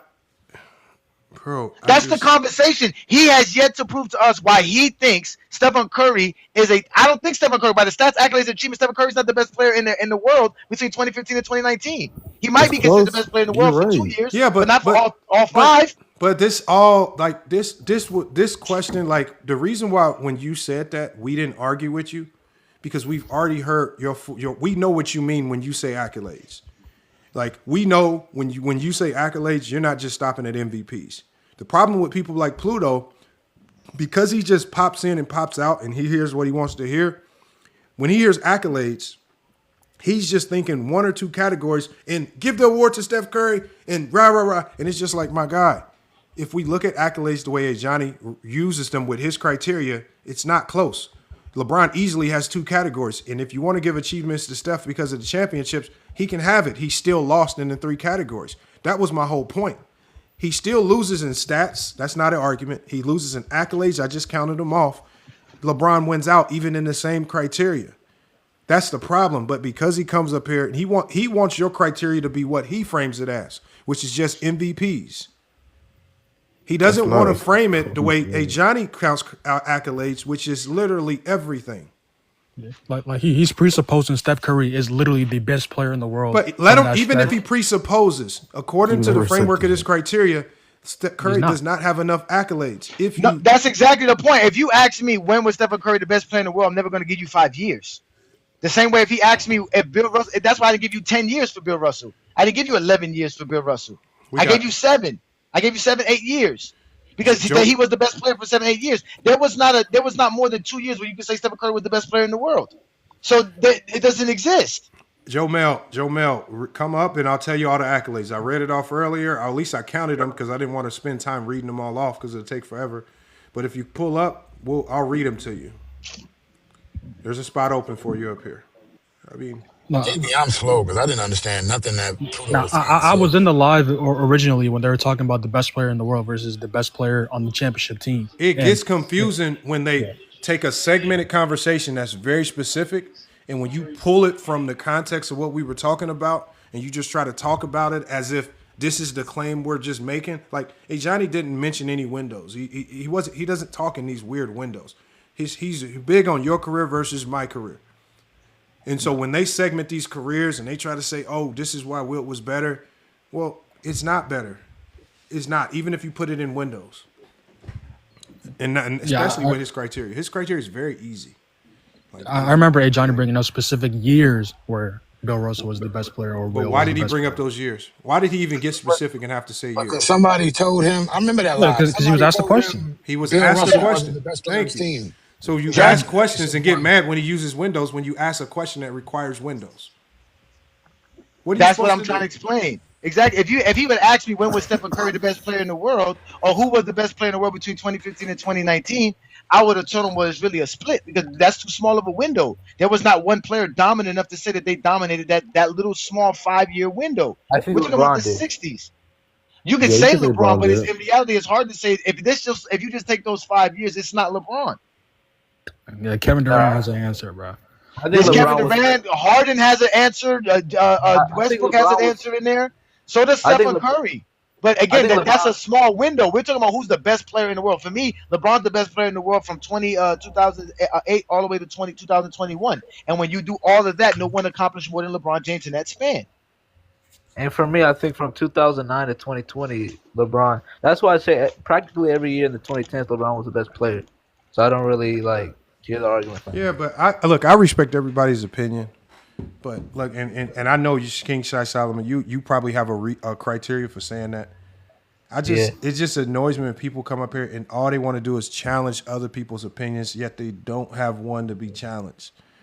When we ask you for your criteria, you better start standing on something, or this is not a platform for you. Quit coming up here pretending as if you have an argument, because I guarantee you, none of y'all have really been in the game of basketball longer than me. I mean, I know y'all Google stuff and you try to pretend, but it's just sad when I be hearing people talk basketball. And really, Plato, as far as he got in his career, was probably playing NBA 2K on Hall of Fame. And that's just being real with it. So at the end of the day, I always tell people, everything I say about the game of basketball, I got a game tomorrow. Right? We play a collegiate game tomorrow. I gotta go prove it. I can't just say it. I gotta go execute it. Hey, Johnny shows film to execute it. You know what people like Pluto never do? They never engage in the film. They never watch the film with us. They never engage in anything where you actually have to use a brain. That's the problem. I remember a conversation on what you say, Lamar. He's predicating this whole debate on catching me saying that Stephen Curry's not better than LeBron because of stats. So he's basically saying I'm. Oh, hold on, Plato said he played college ball. Hey, Plato, come on back up here, man. Let's see where you played college ball at. Let's talk about it, Plato. Yeah, and Plato's argument for why Wilt. He's trying to do an I got you moment. Come on, bro. He's trying to do an I got you moment. Come on, man, with this fake college career shit, man. Yeah, and Plato's argument for why Wilt was better was literally even if you played. I know a lot of dumb college players. I coach. That's the funny thing you say that. That's the funny thing you say that, Atlas, because that's the funny thing. By his criteria, LeBron's the best player in the world. Yeah, LeBron clears them in the playoffs. Exactly. That's why they don't never give their criteria, because they own criteria make somebody the GOAT that they don't want to GOAT. That's why they all get scared to do it. Come on, bro. This is why this is recorded. I'm glad it's recorded because y'all be trying to catch me up all the time, but y'all don't got me, man. Y'all don't got nothing. Hey, Plato, if you want to come up, I'll drop. Just say that word. Let him come up. I want to know because he said he played. I'm coach right now. Oh, see, that's what I'm saying, Lamar. Now we gotta get personal. Now I gotta care about. No, I'm not getting personal. No, but what I'm saying is, for you to try to be so opinionated on somebody's take and not have one on your own, as if your opinion on this is the grandmaster take of them all. You better have some hellified credentials to stand on if you questioning everybody and you got no opinion to throw around on your own. I mean, it's only a few people that could come up here and do that. Coach K, you better be a Hall of Fame coach. You better have a sound basketball mind to start questioning everybody and have no opinions on your own. Because I noticed, and I've exposed a lot of y'all on this, when y'all get to just like Mez. When I asked Mez was dumb enough to tell me his criteria.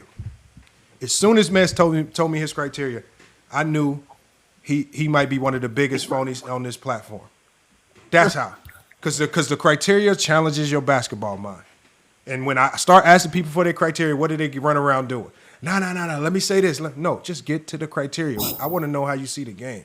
Quit running from basketball talk.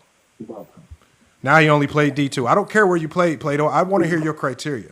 I really don't give a damn where you played. They don't got I no think Plato criteria. was trying to LeBron. say It's all predicated on making LeBron fans look stupid. That's what they're trying to do. I want I want to hear his criteria. Right. I want to see if criteria makes whoever he has. I want to hear his top 10. I want to hear his criteria. He was trying to say Curry was better than LeBron in that span, and It's close. It's Curry, LeBron, and KD. No, it's not close. It is not close. If you go off In stats, accolades, and achievements, if you go off stats, accolades, and achievements, the accolades are not close. I counted them. The stats are not close. It go to Bron. That's 2 or 3 categories. It's not close. His team was better, and that's it. I don't know what. Like, it's very easy to count accolades. Count the accolades. Hey, Johnny does not hold back when he counts accolades. He counts you them say you're all. gonna list off the accolades. Can we see that? I want to see that. Here, I'll No, Lamont, this is the thing, Lamont. It's not even about this list of accolades. Again, can y'all show me how Stephen Curry's the best player in that span? Please. Show me how Stephen Curry's the best player in that span. In the world. Why aren't we just stats? We can move on. I ain't gonna lie. I'm tired of arguing. You just want to discredit LeBron. That's it. Are the stats not close? Where are the stats?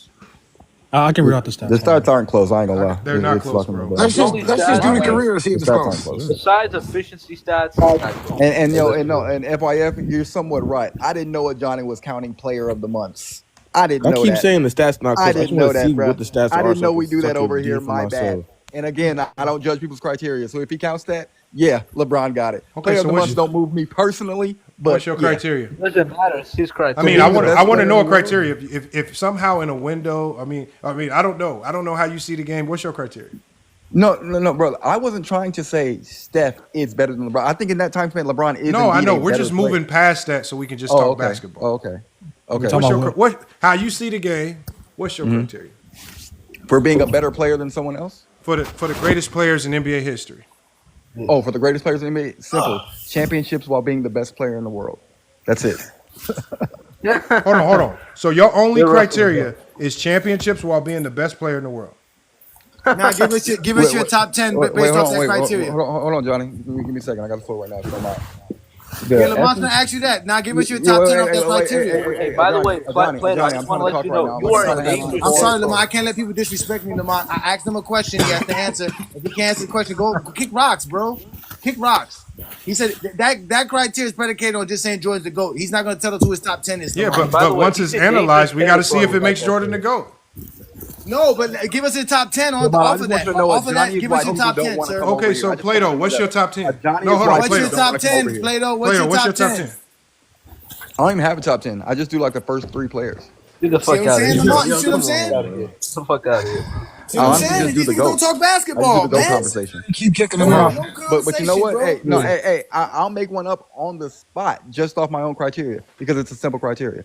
Michael Jordan would be one. Bill Russell. Okay, are you writing it down, Johnny? No, Bill Russell was never the best player in the world. No, he was never the best player in the world. Oh no, Johnny. Hey, based on King your Solomon, criteria, shut up and let him answer the Johnny, question. please. Like, I'm trying to have some decorum, brother. Based on your criteria, it's a lie. This is my criteria now. Is that okay? I know that. Is that okay with you? Okay, so how do you know it's wrong as if I haven't given my own criteria, brother? I didn't say that, sir. I just told him let you speak. Go. Okay. Oh, okay. My bad. Okay, appreciate you, bro. 1 would be Michael Jordan. 2 would be LeBron James. 3, let's see. 3 would probably be Shaquille O'Neal. 4 would be a lot of guys have 2. So once you have the same amount of championships as best player in the world, I might have to start looking at your skill set, how you impact the game, et cetera, et cetera. But after that, I'll just say it's interchangeable between guys like Hakeem, Bird, Magic, Kareem, because all of them have about 2 championships as the best player in the world. How's that? Kareem has 6 championships. Kareem's only the best player in the world for 2 of them. He's not the best player in the world. And what about the best player in the world after 1980? Okay, all right. So who was the best player in the world for the other championships? Best from 81 to 83, it's Moses Malone. From 84 to 86, it's Larry Bird. And from then on out, I think Michael Jordan is the best player playing basketball. So Magic Johnson has no championship as the best player? No, he doesn't have a single one. No. So he can't be on your top 10? Yeah, he can't be in your top 10. Oh, yeah, you're right. He can't be on there. So you're Magic scratched off. So we're scratching off Magic. Scratch off Magic. All right, so you got Hakeem and Kareem. You got Jordan, LeBron, Shaq, Hakeem, and Kareem, and then Bird. And I'm throw Stephen Curry in there. What about KD? What years was Stephen Curry the best player in the world, and how many championships? 2022. He was the best player in the world in 2022? Yes, sir. Over Giannis? Yes, sir. Yo, yes, sir. kicking He was not better than Giannis. Yes, sir. Okay, continue. He was not better than Giannis. No, based on what? No, Based on let him impact on the go. game. We got Curry. You got to keep going. Let him go. Let him go. Let him go. Let him go. You're at 6. You need 4 more players. Okay, I don't think KD was ever the best player in the world, so he's not going on there. Oh man, I forgot Tim Duncan. Yeah, you got to. Who was the best player in the world when KD was winning championships in Golden State? LeBron James. Okay, go ahead. But just to piss you off, I'm gonna say Stephen Curry. No, go ahead. It's not gonna piss me off. Well, so Steph Curry should be higher. No. He only has one championship. He only has one championship. Atlas. I'm just messing with the Johnny. If you haven't. You say he got one championship as the best player. I don't know how he's the best player. Like relax, bro. And then next you can throw in Tim Duncan. What years was Tim Duncan the best player in the world? I'd say 2003. Just 1 year? Just 1 year. Okay, so you got 8. Where you got? You still got 2 more players. You don't got Bill Russell? Oh yeah, you don't have Bill Russell. You got Wilt Chamberlain? What years did Wilt Chamberlain win? 67. He was the best player. 67 and 72. Okay, 67. Yep, throw Wilt in there. Okay, so Wilt Chamberlain in there. Who else? Jokic. I think that's it. Nah, Jokic. That can't be it. You got 1 more player. You only got 9, sir. The list can stop there. Those are all the people that have won championships as the best player in the world, and that's it. Wow. So you got an incomplete list. No, Okay. Moses Malone won the championship as the best player in the world, didn't he? In 83? No, he wasn't the best player in 83? In 83? Yes. 81 to 83? Yeah, he was.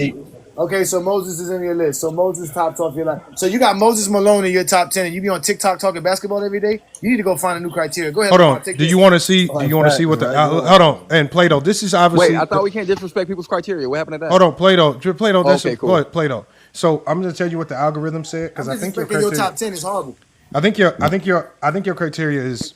No, it's odd, but we accept it. But I'm gonna tell you what the algorithm said once I inputted it.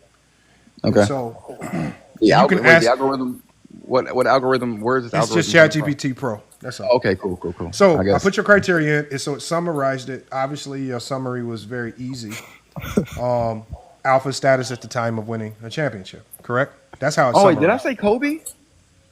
No, I forgot Kobe. Jesus Christ. Okay, so I forgot Kobe. Yeah. Take Moses out, put Kobe because Kobe got 2 of them. Kobe was the best player in the world. Okay, Yeah, that's Kobe fine. got 2 of them. Okay, so at 10, and you can ask why for any one of these. I and knew I was we'll- missing somebody. Go ahead, Malone. And we'll read the why for the most important ones. At 10, it gives you Tim Duncan. It says best player 99-03. At 9, it gives you Kobe, best player 09-010. I don't think we disagree there. At Bird, Wait, before you continue, I have a quick question. What are they basing being the best player on? well, you just said best players. You didn't add any more context to it, so it's up for grabs, I guess. But I'll read it. Yeah, because he's not better than Shaq in '99. Okay, I mean, Like, we haven't got to clearly. Shaq. Well, yet. go ahead. I want to hear it. I'll read it. I mean, it says more. Like No, it says right Go here. ahead. It says right here for Kobe. It says 2 titles, proved he could win as the man after Shaq. It says in 2009, 2010, best player in the world argument was between Kobe and LeBron. Yeah, I can't believe I forgot Kobe. It says embodied skill, work, obsession, and killer instinct. But he has Kobe at 9. At 8, it has Larry Bird, 84, You 86. said Mamba mentality? No, it said killer instinct. Oh, okay. I'm about to say. All right. At number 8, you have Larry Bird, 84, 86. At 7, you have Magic, 87, 88. 6, Kareem. That's another player I didn't say. Larry Bird. Damn. 6, You didn't Kareem. say Bird. I did. I said Bird. Yes. Okay. Okay, so 6, you have Kareem, 71 and 80. So like you, it didn't give Kareem much after the into Of course, the he only has 2. Everybody knows that. Number 5, you have Shaq. It gives him 02 to 01, best player in all 3 of those. Mm-hmm. At number 4, it puts Steph Curry. So it gives What? It gives him 3 titles as the best player. Yeah. At number Wow. 3. At number I like 3, ChatGPT. this is odd, and I'll read the context here. No, this is dope. Keep going, please. This is amazing. Okay, so I might at start number using 3, and ChatGPT. I'll read why. I'll read why for this next one because it's just an odd. But it says What is it? Michael Jordan at number 3. It says best player, 90. It says best player, 91, 92, 96. It says context. While dominant overall, it says while dominant overall, he wasn't universally seen as the best player in every title year. It says 92. Magic still carried That's just the a meat. lie. Okay. That's 92. facts, sir. I keep I'm just telling you. reading it. Okay, can I read it? No, I hear you. I hear you. That's Lamont. facts. I Jordan know. was not the best player for all 6 Okay, championships Johnny. in the All right. world. Okay, so it says in 92, it says, or it says for 91, it says Magic still carried media and player respect as the league's face and best player. It says 93, Barkley as the MVP was often referred to by the media as the best player in the world during this regular season. And then it says 97, 98, Karl Malone was referred to by the media and fans as the league's best player. It says with his MVP and superior regular season metrics. It says narrative. It says Jordan had the strongest finals aura, but not the longest uncontested reign. And number 2, it has LeBron James. It gives him the best player on 4 titles. Spanned across all multiple eras, sustained relevance into his 30s. And then at number 1, it says Bill Russell. It says he was the best player. It says he was the best player for 10 titles. 57, 59 through 66. It says context. The first real basketball dynasty architect, both as a player and a coach, universally acknowledged as the best player and leader of this era. He neutralized Wilt, Pettit, Baylor, all Hall of Fame giants. It says the foundation of winning culture archetype. Every modern dynasty traces its structure to Russell's Celtics. And so by your framework, it says Bill Russell's your GOAT. And that's the same thing I told you last week. That is what ChatGPT said, but we know ChatGPT can't watch basketball. So but Plato, you can't ask it. Plato, I'll give you one question. You can ask it any question that you want. Like ask ChatGPT? You can literally ask it why it did what it did. You can ask, did it incorporate what? You can ask it any question. No, I really don't. It said Tim Duncan was better than Shaq in 1999. I don't have any questions for ChatGPT. It doesn't know ball. Like, I don't have any questions. Do you want me to ask it? I mean, if you want to, go ahead. It said Barkley was better than Michael in 93. Who won the title in 99? In the year 1999, that was when the Spurs won. Okay. Who was the best player? Well, they won 98-99. The Lakers won 99-2000. But regardless, at that time. So who's the best player in the league in 99? In 99-2000, Shaquille O'Neal. As soon as Michael Jordan retired, 1999, 2000. Still Shaquille O'Neal. Shaq was the best player. As soon as Michael Jordan retired, Shaquille O'Neal was the best player in basketball. Wow. Done. Period. Period. That's a lie. Okay, King. Who was it? It was Timothy. It was Tim Duncan. So Tim Duncan in his second and third year is better than a prime Shaq. On drugs. In 1999. But okay. You want me to ask it? I mean, I can ask. It was either Tim Duncan or Karl Malone. You can ask it anything you Lamont, want. ask If it, you yeah, think that Lamont, you ask don't them- know, ask them why- ask them why- Lamont. if y'all think that y'all don't know ball, like respectfully, Lamont, Tim Lamont, Duncan was ask not them- better than Lamont, Shaq at ask that it, time. Lamont, That's ask insane. it, But go ahead Lamont, and ask it. Lamont, I mean, ask it already told you it thinks that he's better, so like that's fine. Okay. So go, James. What do you want me? He doesn't want to ask questions. Ask it why he gave Jordan only 3 years as the best player with championship. Ask Why it that. did Go ahead. you only give MJ 3? No, I've never heard this argument. As the best player. That's what you get. Dumb answers I when you think have it's dumb criteria. debatable. Wait, Lamont. Remember, he was liking it until he found out Jordan was third. He was loving it until he got to number 3. He loved the first 7 picks. Those were no problem. When So he got to number 3, it actually broke it down a lot. It broke it down a lot. Hold on, it didn't finish. All right, hold on. I'm waiting for it. It's still thinking. 93, it's not bad to say Barkley was better than Michael. Why I keep Jordan, getting kicked, bro? I didn't kick Yeah, you. like it's not bad to say that. Okay, all right. I didn't kick You you. get kicked because you don't know how to be orderly. Lamont, I Act know you orderly, did. sir. I We're know trying to you have did. order here. Hey, Lamont, we good, bro. Just for the record. Okay, We good, so bro. it says right here. Well, we not good. If you can't try to put Lamont versus me. Bye. Go somewhere else. Y'all act like Lamont don't let me do this. Lamont's doing it live with me. No, you cool with me, Lamont. I just don't like Johnny. So We don't it care says- if you don't like me. So it Nobody gave me care who a. you like. So it gave me a chart. It gave me a Bill chart. Russell's your GOAT. It said 91.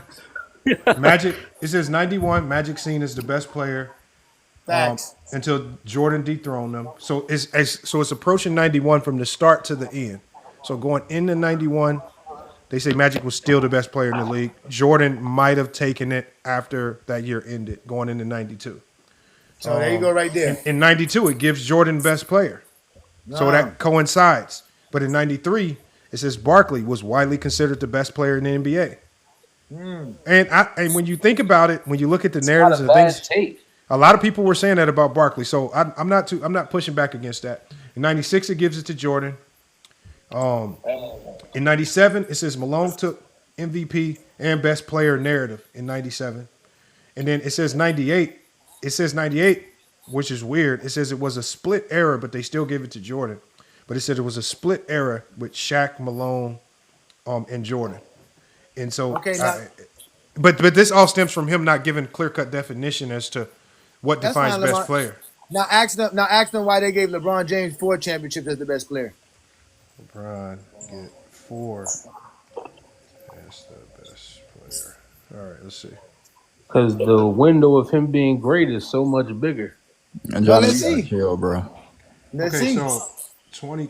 Let's see. Hold on. It gives him a check for 2012, 2013, 2016, and 2020. So it says for 2012, under scrutiny, but still recognized as the league's best player. Won his first title as the best player in 2012.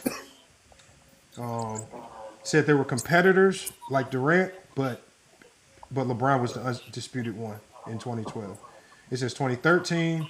It says LeBron was clearly the best player in the world. They use a Greg Popovich quote that calls him the best player on the planet. It says peak dominance, there was not disputed in 2013. It says 2016, going back to the Cavs. Media consensus, no question. LeBron, the best player in the world. That was an ESPN headline on June 20th, 2016. It says, and it also was labeled as one of the most impressive best in the world championships ever, according to ESPN. And in 2020, it says Giannis won MVP. But it says LeBron was still the king with the Finals MVP. Yes, he was. Dominant across the playoffs. The world collectively acknowledged his continued reign of supremacy. This is the result. Still best in the world. Crown post-bubble dominance. Hey, FYF, real quick, I want to add, since I didn't clarify, what it means to be the best player. You want to reconfigure this criteria to get some better results? No. Since I didn't the criteria is still the same. Championship while being the best player in the league. But since I didn't clarify what it means to be the best player, I have the criteria for that. Okay. It's going to surprise you. Okay. Stats, accolades, and achievements. I want to use that to see what comes up. Let's see what comes up with that. Also, it's going to be fun. Also consider stats. Hold on, I got to go back. Then it's going to be LeBron at number 1. Plato, I guarantee you. We'll see. Bill Russell and LeBron will be 1 and 2. Right. Okay, we'll see. Yeah, Plato, this never works out well. Okay. Hey, I don't care how it works out. This is Johnny's criteria. Plato, I'm just warning you, bro. You're in dangerous My criteria territory. is going to have LeBron as the GOAT. Don't put my criteria in ChatGPT. Okay, we'll see. We'll see. You're in dangerous It has. I territory already did it. Okay, cool. We'll see. He said, I already did it. I already did it. It's live. I got it. It's available on our channel. I already did it. My We'll top see. 6, my exact top 6 was exactly what ChatGPT gave me. Okay, we'll see. Hey, Plato, just letting you know, man, you're going down dangerous territory. Thank Okay. you. Look, Again, we record everything. King, you think I care if it pans out? Hold on. No, it's one fine question. if it adds up. I do not asking care. me. I just want Plato's to see. asking me to ask you a question. Okay. Are they weighed equally? So you have stats, accolades, and achievements. How do you weigh them? Because if you weigh them at 50%, it doesn't change much. I don't believe. That's a great question. Wait, can we repeat that question? I didn't quite hear that. Tell it to weigh stats more. Oh my God. Okay, but you got to weigh each. Hold on, it's not. You got to put a percentage on it because you got 4 elements of criteria. Do you do 20? Like, do you do 50 on stats? Yeah, I see what you're saying. Something like that. Like we got it because if not, it's gonna. Okay. It's like it's gonna be weird. Like you're gonna. You got to make it even, dude. Okay, Yeah, you got to make it even. Now it's at 33, 33, 33. Okay, Let me go show. yeah. For the sake of the combo, let's go ahead and make it even. We can make it even. Okay. 25% all around the board. I mean, it's stats, accolades, and achievements. That's 3. So I'm not good at math. He doesn't even know my criteria. He doesn't even know my criteria. Brother, you said stacks, accolades, and achievements. Okay. So now we have a new list. Yeah, no, what stats and what accolades? So it's some changes. You got Kobe. I know which at ones 10. the ones that favor LeBron. We can keep going. So you got Kobe at 10. You have Wilt now at 9. You have Magic at 8. Kareem at 7. I don't even want to say 6, man. I don't even want to say Wait, 6. Wilt is that far You down? already know it's Michael Jordan. Say 6, Michael Jordan. Damn. 6 is Michael Jordan. There you go, Plato. 5 is Shaquille. I'll read why. Well, here this in a is your second. criteria. No, this is yours. This is Oh, okay, yours. oh, it's mine. Okay. Yeah, only because you have the championship thing in it. Yeah. Okay. He's telling you Then Bill's not the at greatest 5 you have player. Y'all don't Shaq. get that. At 4 you have Tim Duncan. At 3 you have Hakeem. At 2 you have Bill Russell, and at 1 you have LeBron James. Oh, where's Steph? Yeah. There you go, sir. Now go run to those Zesty Jeffries and them GJKC the girl groupies and tell Hold them on, you want me to ask where's Steph? Yeah, where's Steph, man? Where is nowhere near Steph? that. He's not the with best player with Probably like stats, accolades, 15th, and right? criteria. Yeah, hey, Plato. Steph is in San Francisco right now, bro. So it says, okay, it thanks, says man. right here. It says, so by your criteria, Steph only has 2 titles as the undisputed best player in the world. It's basically, hold on, it's saying a statistical and accolade breakdown. Why does he not crack in this system? Fewer MVPs, only 1 finals MVP. Durant's presence during 2 titles potentially disqualifies those championships from counting as best player alive. Moments in this framework, shorter peak window versus LeBron. So it has him in a peak window of 2015 to 2022 versus LeBron 2009, 2025, or even Russell's full decade dominance. And it says Curry's official placement would be, in this criteria, Curry's official placement will be 14. That's too low. Well, hold on, wait a minute. Somebody lying. Every edit said he just went to ChatGPT and asked it the same question, and it says MJ is the best player from And this is what I This is what I compel people to do. Please just pay for the thinking model, which costs like $69 a month because it thinks. You a little said bit better. 69? Yeah. Yeah, spend money, So Zesty to Jeffries. tell him to You guys please fuck stop with using Oh, the like- free oh, version you mean because like the free different views, version Johnny? just uses Please. a database of limited information since 2016. And if you use that database, you always get Jordan at the top of everything. That's why I went with the free version, because now it can search the internet, it can scour Basketball Reference, it can scour NBA.com, unlike the free version that every edit has that So you got the can advanced version. absolutely do nothing. I mean, you have to. That's pro. And I don't know how he's typing it in. So, I mean, he could say things, but every edit, go no, do a I live just have stream. quick question. Yeah, no, Lamar, just a quick question for you. Not GPT, for you. Do you think Tim Duncan was better than Shaq in 1999?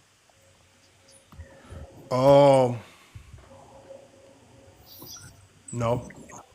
Oh, okay. Yeah, me neither. But what don't matter what I think. It's the criteria. Yeah, no. And what I'm saying is, it you matters make what you it. think to me. Hey, What you do is what you. Lamont, I I think value your opinion. So I think what happened. It matters what you think to me. Okay, so Plato, I think what happened happened is when you put emphasis on championship play, like winning the championship, you're telling ChatGPT you're raising the value of championship so high that the best player on the championship team almost always has to be the best player, or at least has to have a strong case for it. And so I mean, that's why I say if you're gonna have a very odd criteria like that, you probably need to layer it with a lot of like context, because I promise you can word it however you want and it'll incorporate it. But yours was so wide ranging that I knew it was going to be like, I can always tell now that when something's going to give wacky results. Yeah. Like, I think we all knew it was going to be wacky results. My criteria doesn't make you the best player in the world because you won a championship. I'm saying you're already considered the best player in the world, and then you win the championship. But I can see how that can be confusing for Hey, ChatGPT. Plato, you do realize that can see how Magic was considered the best player in the world in 1987, right? So many people talking. One at a time, please. Magic was considered the best player in the world in '87. So that doesn't work. He was. Either. Yes, he was literally. I mean, he won three MVPs, didn't he? Yeah, he was literally. I mean, that had to lend some credibility towards. I don't what think he won his people third thought. one until like 89, 90. But yeah. Okay, but he won a championship in '87 and an MVP in '87 and the Finals MVP. And he was assist leader. Yeah, I understand what he was considered. What I think, though, that whenever I say he wasn't the best player in the world, I'm talking about what I think. I don't think he's better than Michael Jordan at that time. It's okay if they thought that then. I don't think that. Are you basing it on stats only? Just said it. Is that okay with you, King? Bro, you literally, but Plato, you literally just said it's about what you were considered at the time. But that's literally what you just said. Yeah. Like, what are you using to judge these players as the best player in the world? Like, no, if it's about what you're considered at the time, then it was Magic. Skill set, the situation, et cetera, et cetera. No, he is right. If it's about how you were perceived in the moment, it was Magic in the moment. In hindsight, when we look back on it, I think we give it to Jordan. But in the moment, like Jordan's scoring wasn't glazed as much as it is now because they were getting obliterated so much. Yeah. I remember Jordan's peers calling him the best player in the world, so I don't know how Magic was considered the best player in the world. If Magic and Larry are literally calling Jordan the best player in the world, that doesn't really make sense. But I hear you. I do think the media probably did think Magic was better because he's winning championships. Yes, I mean, it was media Showtime. thought Magic was better. Yeah, it was Showtime, and Magic never said Jordan was the best player in the world in the '80s. That was Bird. Okay. I think that was like the biggest problem with you and Go James. Like your criteria like presupposes that these players are already the best player in the world, and then them winning the championship on top of it just cements it. But like for Go James, it's you have to meet this criteria to be the best. So I don't know if you guys. Yeah, but I think it's unfair to put the onus of winning a championship for us to rank you because again, to even win a championship, there are too many X factors that go into winning a championship outside of you. Like, for example, LeBron can lose a championship leading both teams in all statistical categories. And it's just like, so do we punish him that year because he did absolutely everything humanly possible to win, but they lost? Just because the other team was better? No, not necessarily. And so I figure out now we have wrinkles. Now we have created new wrinkles to punish great players when they can't control every aspect or element of winning a championship. And I think that's where you get in trouble when you start counting championships. But hold up, Lamont. I don't go by who's the best player in the world. That's not my stats and accolades and achievement standards is predicated on your actual per game averages for your career, your totals for your career, all the accolades and achievements that exist in NBA history.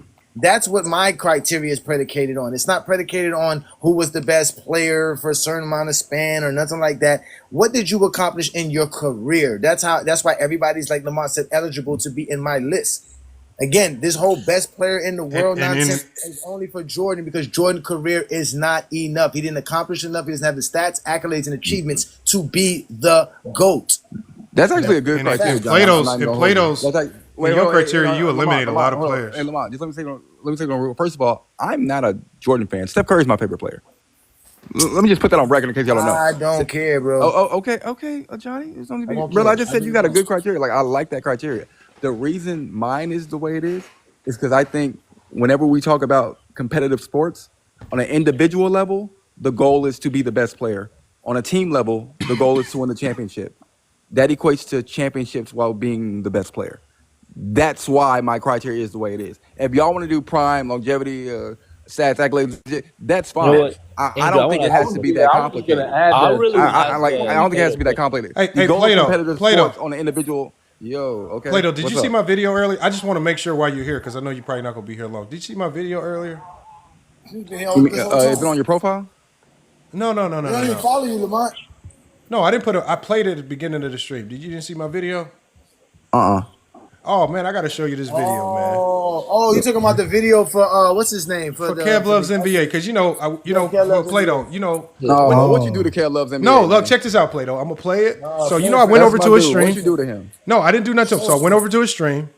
He made a comment about Jordan clamping Drexler. I said no. I think Drexler averaged 25 and 8 versus Jordan in the finals. It wasn't an absolute clamp job, and he just went off on the rails, just going off on me saying, you got a whole bunch of bots in your chat, so and then he blocked me, kicked me out. He blocked me. I couldn't even type.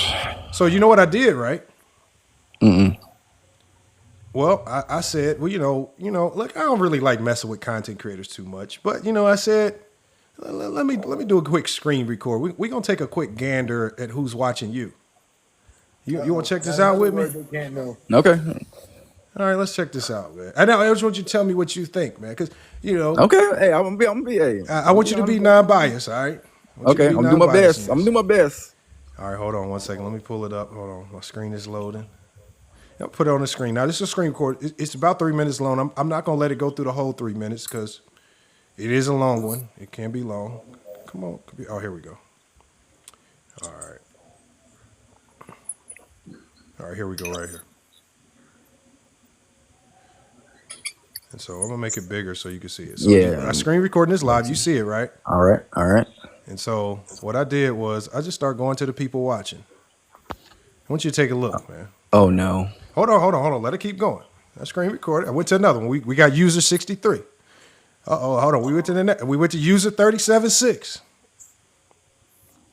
We got Eileen Jack, 0 followers. Hold on. We got user 92920.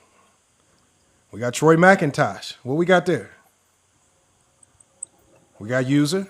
Oh no. Hold on. We got another user coming up.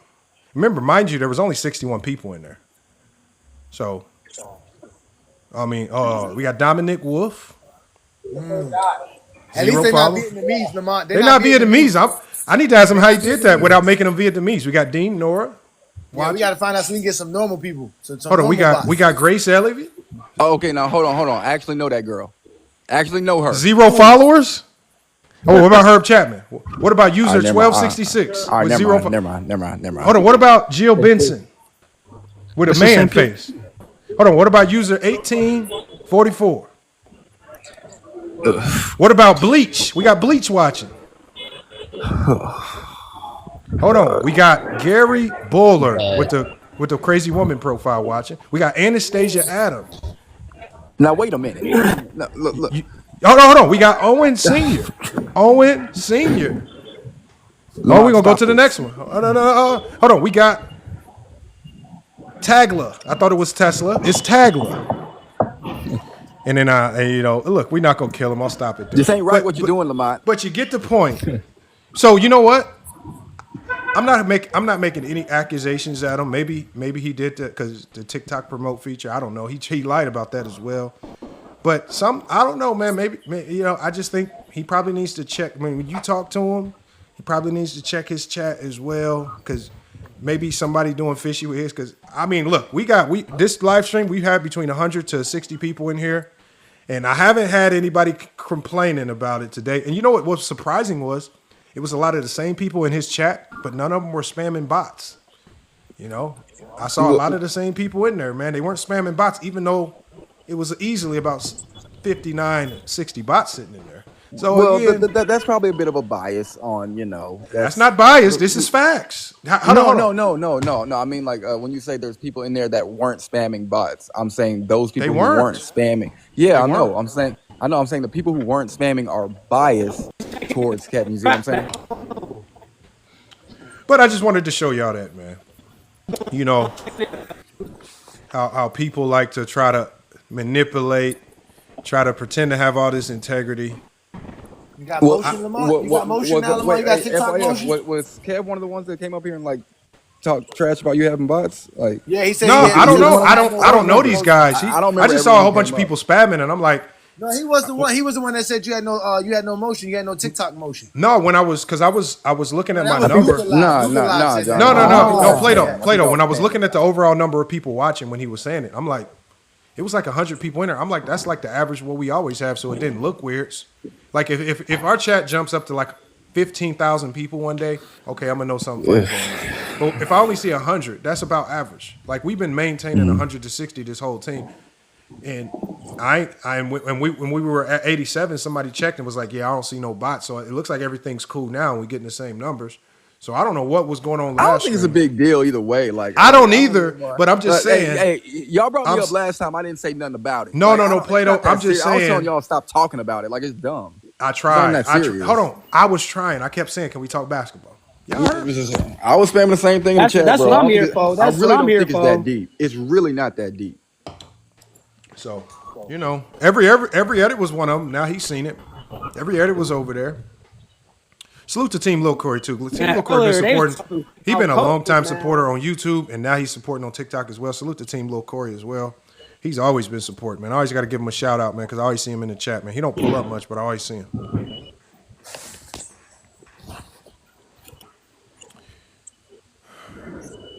We got the bandwagon. I think I seen bandwagon on YouTube as well. It's a lot of names are familiar, man. Appreciate y'all coming over from YouTube, man.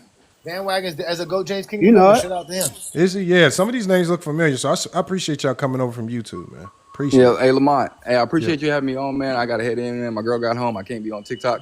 But, yeah, appreciate y'all having me up. Jordan's the GOAT. Y'all take it easy, man. Yes, sir. You got Hey, Bill Lamont, Russell. can I ask you? Bill Russell. Hey, can I ask you? What up, Mark? Can I ask you a man, question, Lamont, Lamont? Though. man. Hold on, who is that? Is that Hey, QS? hey, I got a question for you. Yes, sir. Yes, sir. Hey, man, I be trying to tell these cats, man. I'm not being biased, man, but for real, I'm taking Bird over KD. Yeah, I can't do it. I can't do it. No, like if I had to pick a player, like KD he's a unicorn, bro. I mean, we talking about three MVPs in a row, 3 rings in 9 years. I mean, and do you think Bird would ever quit and go play with Magic? Well, the one thing I do know is that Bird entertained leaving the Celtics to go play with Jordan and the Bulls. So it's hard to say what he would do. I don't believe that. And that's undocumented. That's a fact. That should have been crazy. That is a fact. That's the first I heard that one. And Jordan entertained it back. Jordan said, we'll make a roster spot ASAP. Okay, but it didn't happen. No, it didn't happen. But it didn't happen, though. No, I'm saying I don't knock players for switching teams. I don't really care. That don't take away from your greatness. And if you're telling me if I got to take Kevin Durant or Larry Bird, I'm always going to take Kevin Durant 10 out of 10 times. I think he's just a far more dangerous player on the basketball court, far more valuable. You cannot teach 7 feet. No. What's Houston's record right now? That's team. That's not player. Right, but he's the leader though. Like there's some point in time KD has to get the blame. He's 37. He's 37 even if he is. Yeah, I mean, True. why are you just? Okay. Yeah, I mean, Bird at 37 was killed over somewhere in the corner. Yeah, he was done. Yeah, but Bro, Bird had to ask a question for that nonsense question, man. To be honest with you, Q, man, nobody really cares if you got Bird over KD. That's you. Good job. Great. Nobody cares. No, but I was okay. No, I don't do that. But I was going to ask this question. Okay, whatever. But let me ask you this question though. Like, what about the usual suspects on YouTube? The Zesty winners and the who's that other dude? Nobody knows him over here. That's why I don't like talking about him over here. Yeah. I was talking to Vision and them, and they didn't even know Ticket. They were like, "Who's Ticket?" And I'm like, "Oh my god, y'all in the twilight zone over here." God damn. Wait, Vision doesn't know who Ticket is? Bro, I asked them. I said, "Bro, I heard that." Bro, I said I can have Ticket moderate this. They was like, "Who is Ticket? We don't know him." And I'm like, "Bro, y'all was in the twilight zone and like a motherfucker." Lamont, you weren't alone. I heard that same shit too. I was like, wait, hold up. Y'all don't Who know you said? who You said TV Big is Ticket? on YouTube? No, like Ticket TV. Ticket TV. How y'all don't know who Ticket TV is? Yeah, I mean, it's a different ecosystem over here on TikTok. Because they in the twilight zone. They in the twilight zone. Way different, bro. Way different, bro. Like, listen, let me just be real with you guys, because I used to be subscribed to Ticket though. He was actually one of the original people on basketball YouTube. That's where he was one of the first originals before Lamont came into the scene, before Gold Chains came into the scene, and everyone else came into the scene. He was one of the originals. And there weren't many YouTube channels that did this kind of basketball conversations back then. So many of them, confined to Ticket and what people listened to way back then. He even did NFL predictions back then before the Colin Kaepernick stuff.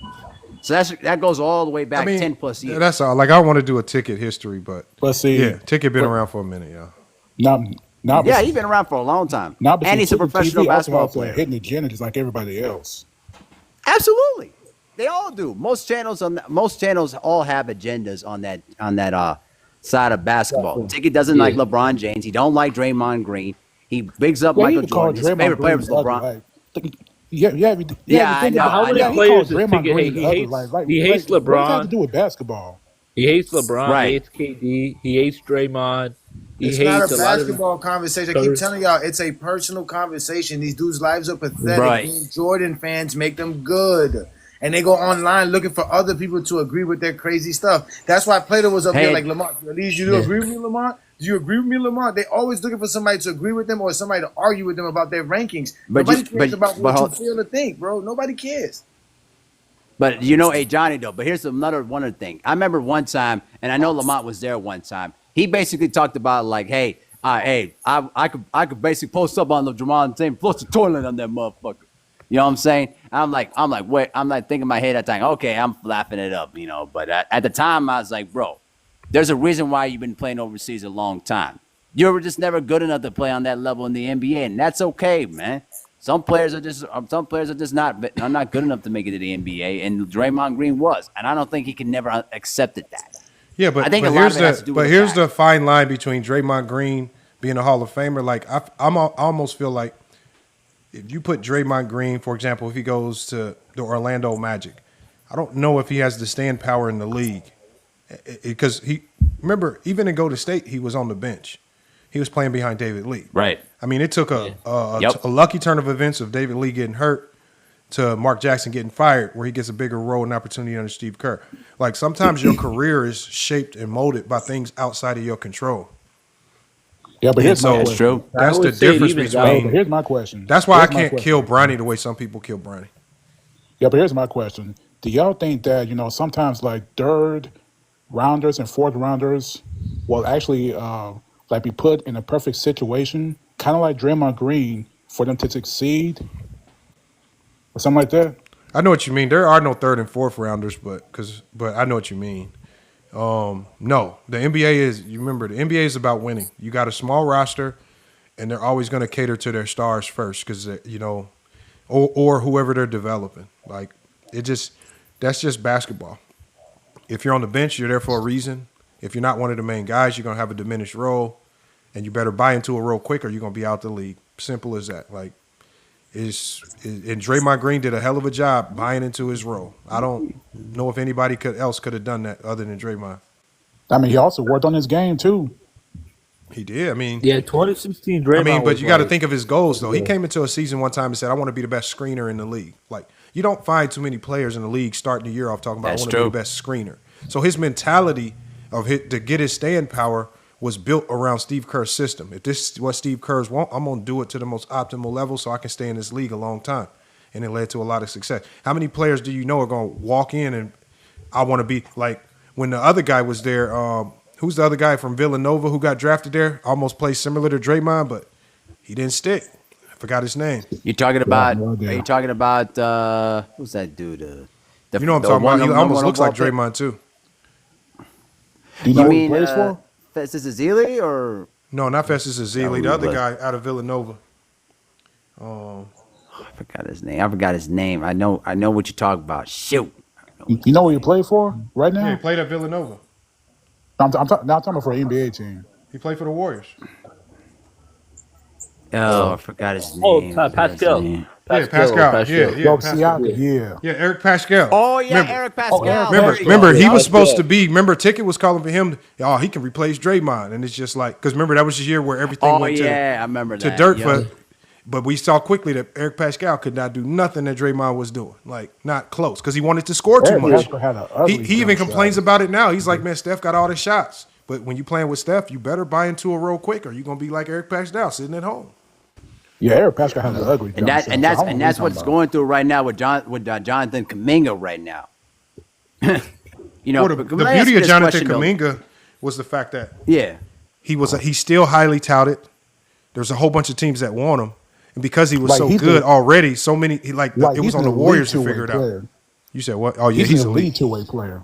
But the role is forcing him to do something other than his skill calls for. And that's why he's so frustrated. Like I said, you can't ask everybody to buy into a lesser role because it affects your money long term. It affects if you sign one bad deal to start your career off, you're probably locked into that number for the rest of your career. It's hard to go up from that initial number.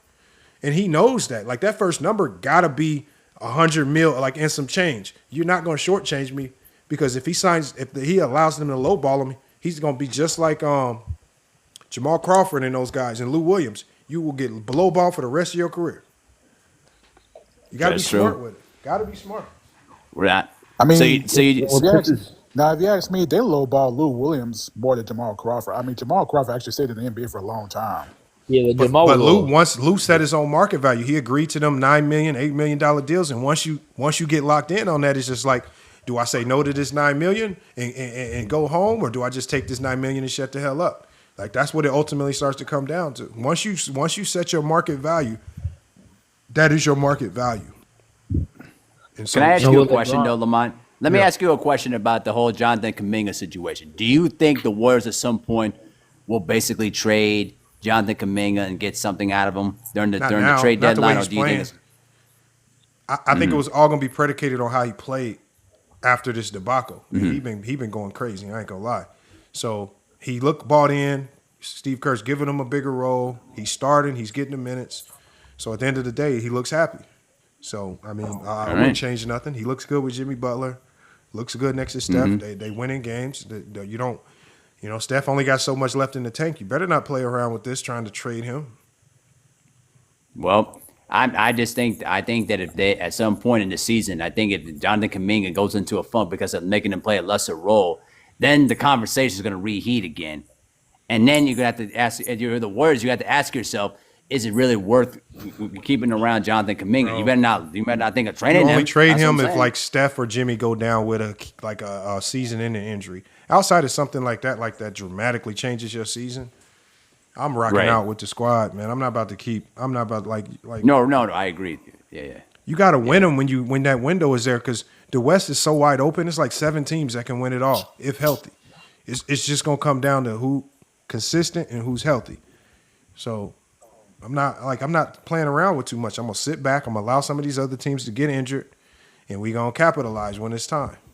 But also too, like just like OKC. Golden State also has elite two-way players. Real talk. Huh? Yeah, but they lack a center. Al Horford's not going to cut it for an entire year for me. So no. I'm curious to see And what that's why.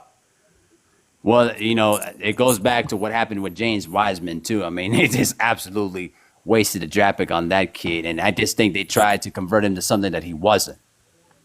I think what really screwed the Warriors was like they were trying to play like this 2-man game where they wanted a future after Steph because they didn't think he had that many years in the tank. But of course, Steph ended up still doing what he's doing now.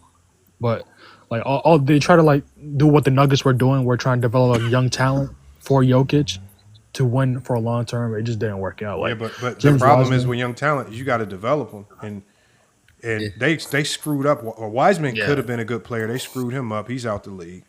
You almost screwed Kaminga up. Moody should be better, but he's in a limited role. You screwed up the whole Jordan Poole thing. You can blame that on Draymond. There's the other guy from the University of Arizona. These teams really don't believe in. These teams really don't believe in. What about Trey like development players? They really don't believe in development players. No, they just don't know how. Some teams know how, like OKC. Other teams don't. So. Yeah, that's good enough. That's your coach. OKC's a perfect example. OKC's a perfect example. Look at them now. No, but I tell people, that comes with a heavy price. OKC did a lot of losing to get to this point. So exactly. You have to ask yourself, to be OKC, do I want to go through that much losing? Like that was a lot of losing they did. It was. And so it's a heavy price to pay if that's the direction you want to go. Because once you go that way, you gotta sell out to all of that. What comes with it? You can't try to be 1 foot out with the tank job. You better be all out tanking. Facts. Yeah. Just saying. You see what it looked like when you try to be 1 foot out. You looking like Philly. You don't know which direction to go. Oh man. You know what's crazy too?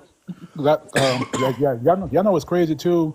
Like the whole thing started with the whole Kawhi Leonard and Paul George trade fiasco, which landed, SGA to OKC, and that's when they started to rebuild.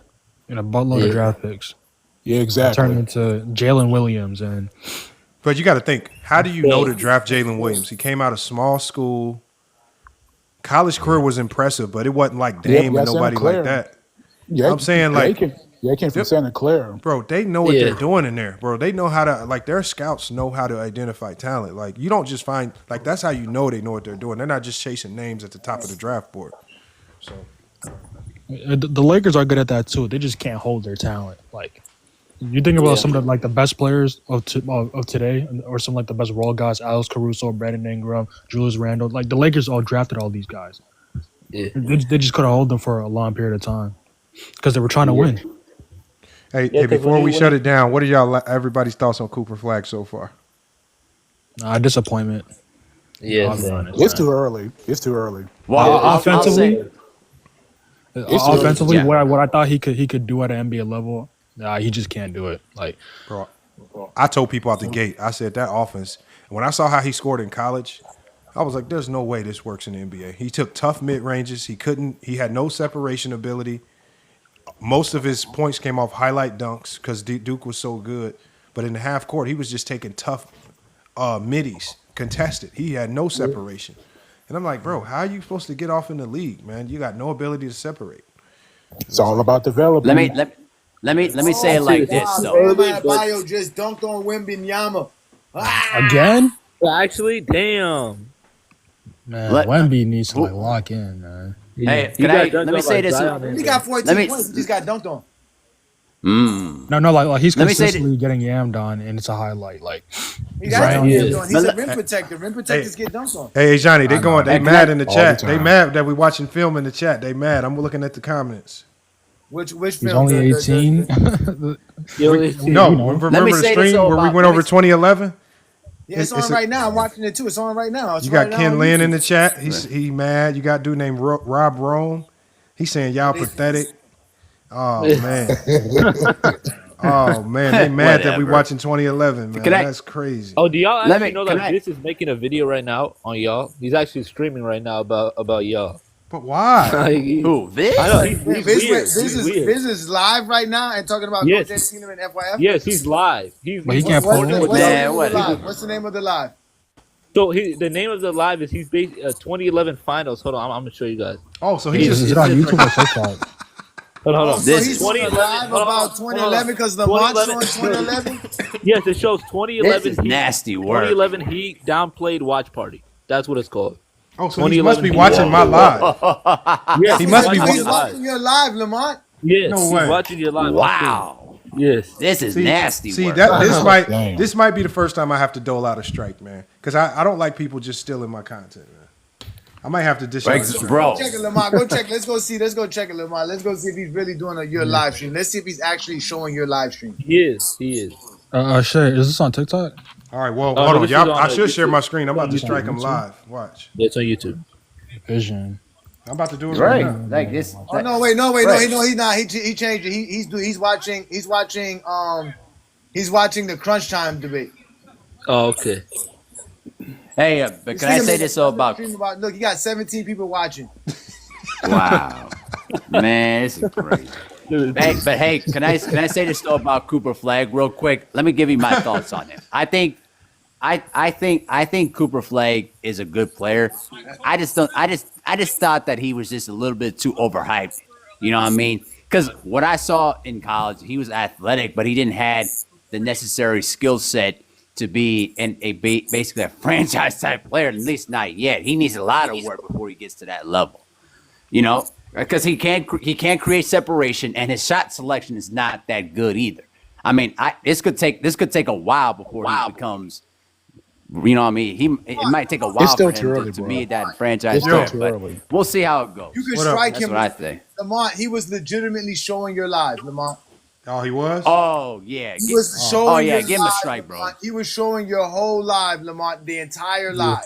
Oh, yeah, bro, give him a strike, bro. No, only because give him a strike, bro. I don't like when people just rip my content. No, first of all, you can't strike him unless YouTube tells for a fact that he did it. That's the whole point. YouTube has to find it as a copyright. No, but you can strike him. No, I can strike him. I've done it before. He has to because he's been live for 3 hours, and the fact that he's been on for 3 and we look now that we said he was on, there's more people watching him. So no way, not bad. So you can actually strike people on TikTok. I didn't know that. No, not on TikTok. On YouTube. Oh, YouTube. My bad. This is on YouTube. Oh, he actually streamed your whole stream from 6 o'clock. He actually streamed it. Yeah. Okay, that's nasty. I don't even know his channel link, man. What's the name of his channel? It's Armani Viz. Yeah. It's not even popping up when I type it in. Send him the link though. Just send him the link and let him find it. Yeah. Just look at the link. Armani. Yeah, that's just stealing, bro. You gotta strike his ass out. That's for not real. Right. Yeah, for that's sure. not right. Oh, is this Even Ticket would not like that either. He would basically strike that too. So seriously, yeah, Ticket would strike that.